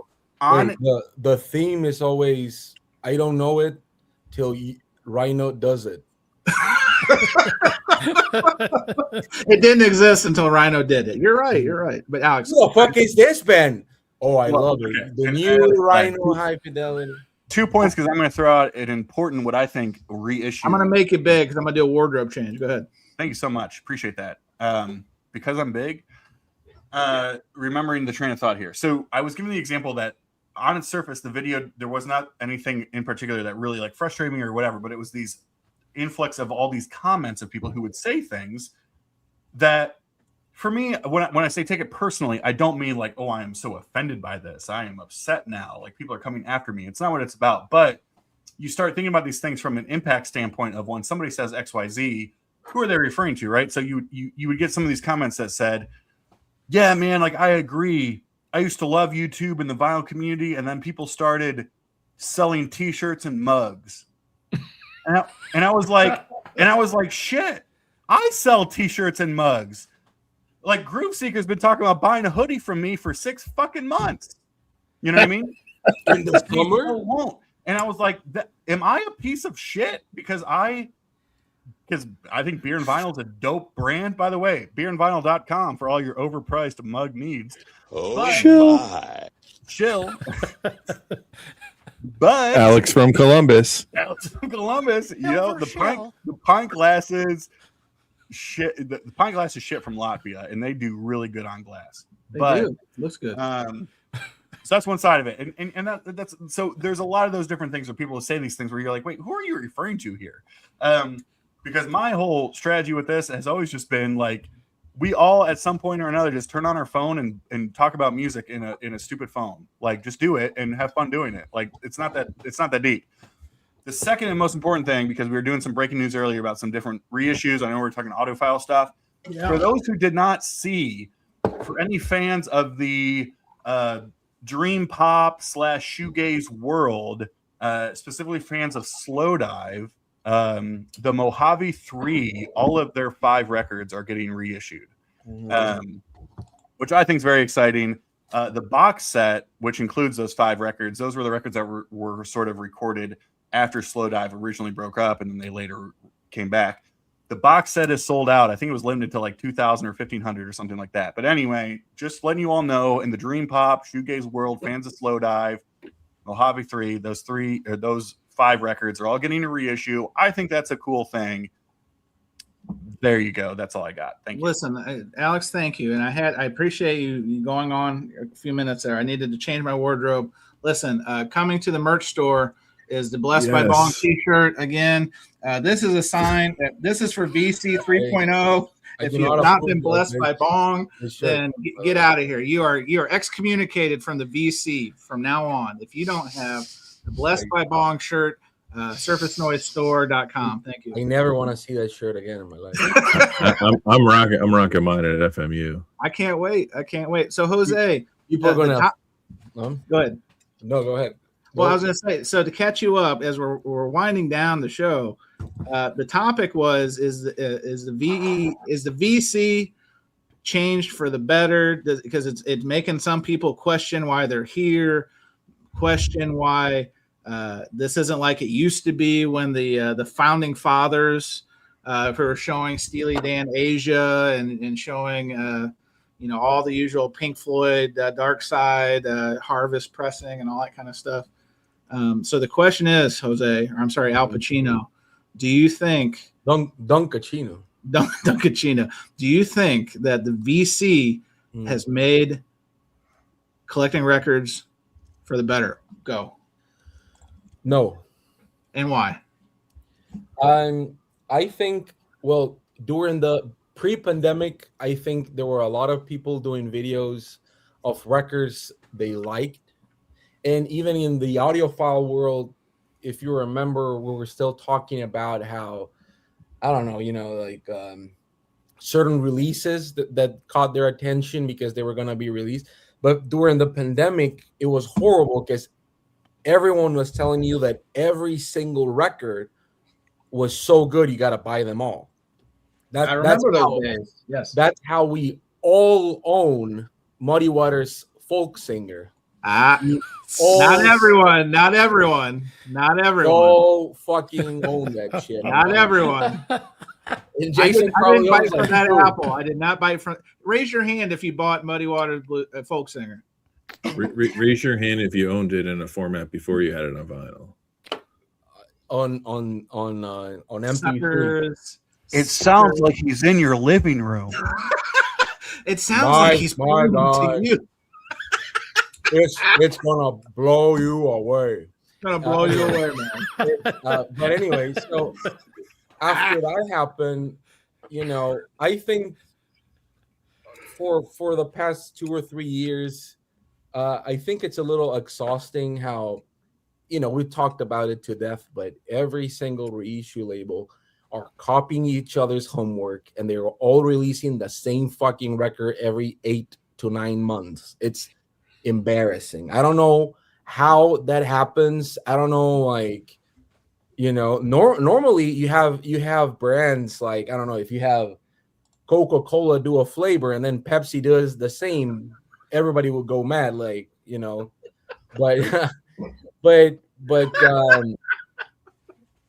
I love how Massey is totally missing the point on the folk singer.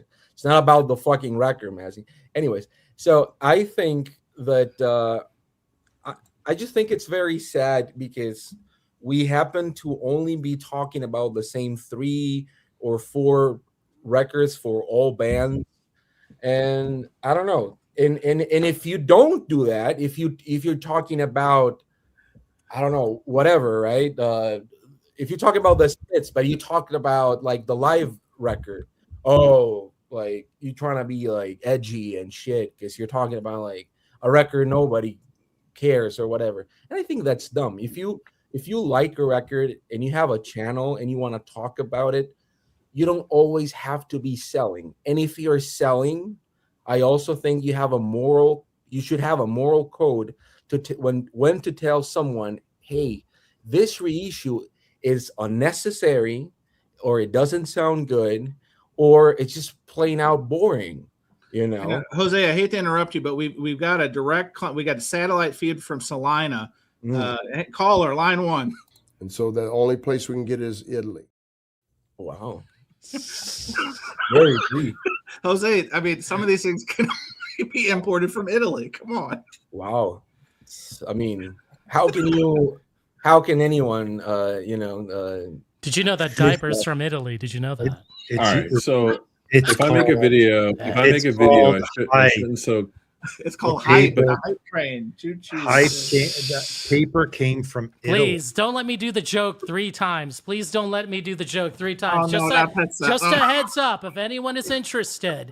DSS Pet Sounds, right? It's coming soon. Wait.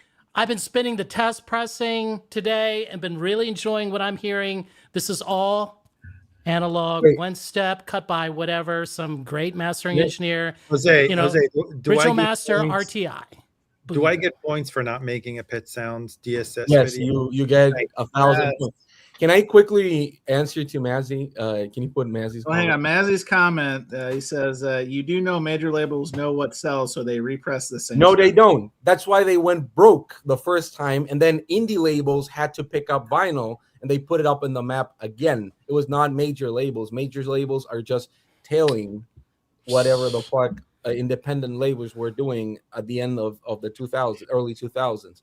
So that's fucking bullshit. Second of all, that's they're a business, yes, but they're not doing the best. Do you think the appropriate way to conduct business is to keep on doing what they're doing, which is reissuing stuff the other label is also doing?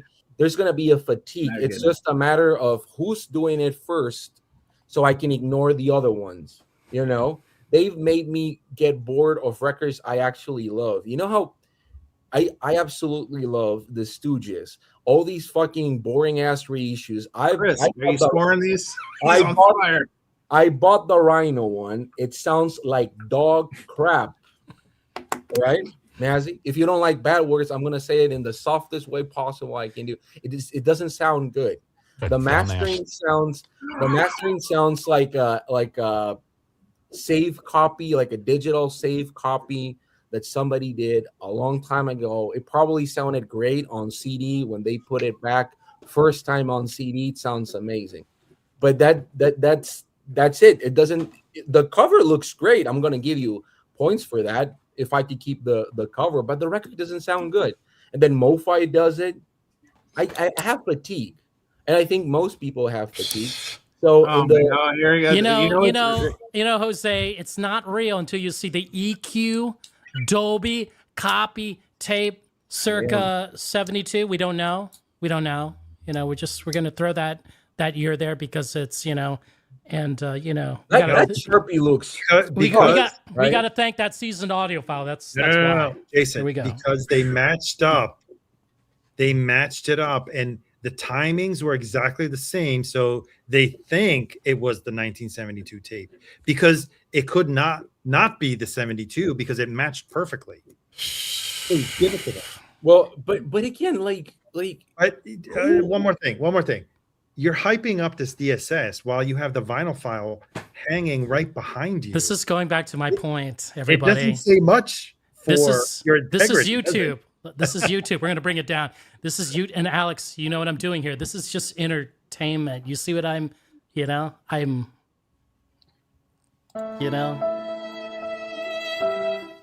never want to see the fucking record ever again, Jason. Jose, we tried to silence him 4 different times, but the circuits kept breaking. But yes, we were trying to make a Pet Sounds free zone. I don't know, man. It's just I haven't seen anyone, and I don't think anyone's going to. But the titles that MoFi has been announcing, even if it's not for everyone, I think that's a better way to introduce something along the ways of audiophile than keep doing the same fucking records, even if it's not for everyone. Angel Olsen, which that'll be amazing. I'm gonna get that. Yeah, Angel Olsen. The question upon questions as we're landing the plane.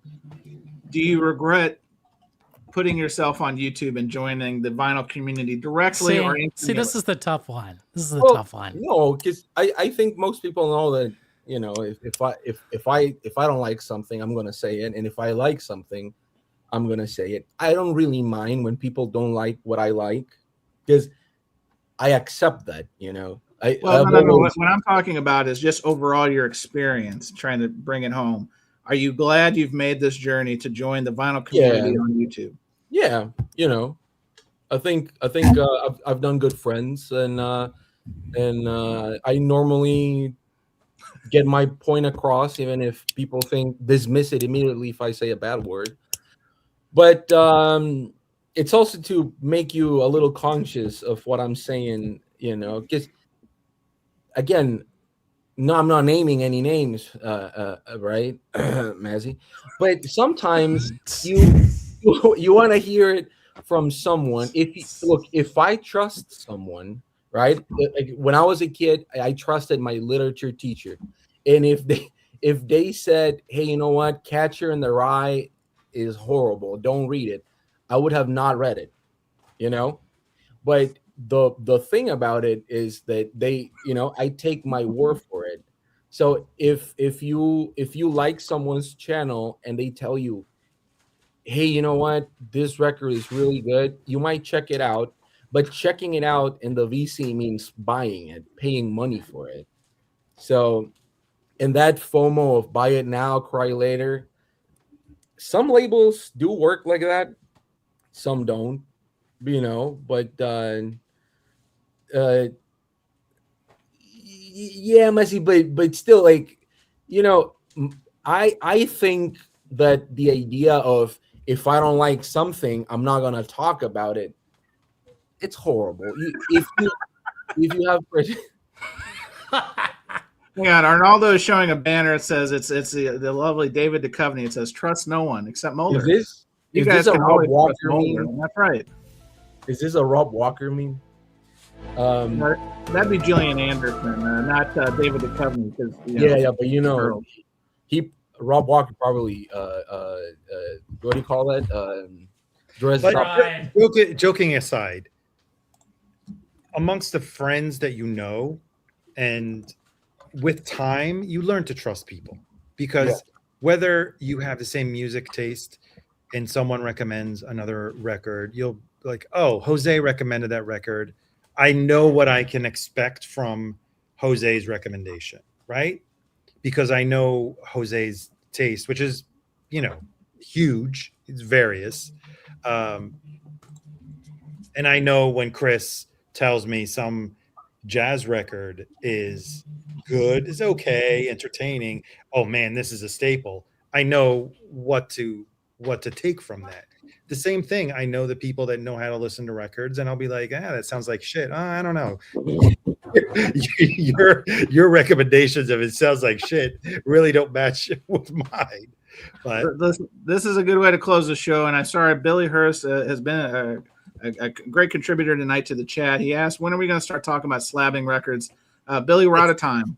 We're out of time. We're out of time. Matt Damon will be joining us next week, along with talking about slabbing records. But listen, Jose, you got one more thing on this? We're going to bring us home? Well, I'll just quickly, because, you know, there were slabbing records with like the vinyl record actually out. You remember that? I think Cesar or Jason put it up on the Instagram thing, but they were slabbing the record with the vinyl record like inside, but you could see it. It's a whole thing, and I thought it was really bizarre. They were grading it like 8. Like, that's so fucking random. How do you grade just a plain record with like the record outside? It's not sealed. So that's for the summer sweep series. We're going to dive deep into that. But listen, I want to thank my guest, Alex from Columbus. Thanks for sitting in. I think you're a 3-timer, right? This is 3-timer club for you for surface noise, because after 5 you get a jacket. We have a smoking. It's an old Camel jacket from Camel Cigarettes. So just let us know your side. I'd like to think in 3 years. I'd like to think in 3 years this is more than that's my favorite. Sorry. Really? It could be. Jason's going through and showing records, which nobody does. That's the old VC that shows records and talks about them. Most people don't like this one, but it's really good. It has a lot of couple of songs. You know, and then this one, right? Oh yeah, it's a lot of Duran. Whoa, is that Milli Vanilli? You know, and then this one, man.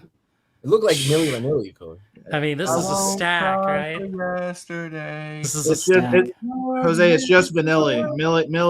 Millie, unfortunately, drug overdose. I'm sorry to tell you. In real time. Milli's doing the Freedom 250. He is Freedom 250 Vanilli. Need to do this again for VC 1.0, 2.0, and 3.0 again. This one, Duran. Save a Little Prayer, Rio, classic, right? Arnaldo's favorite, right? Yep, Seven and the Ragged Tiger.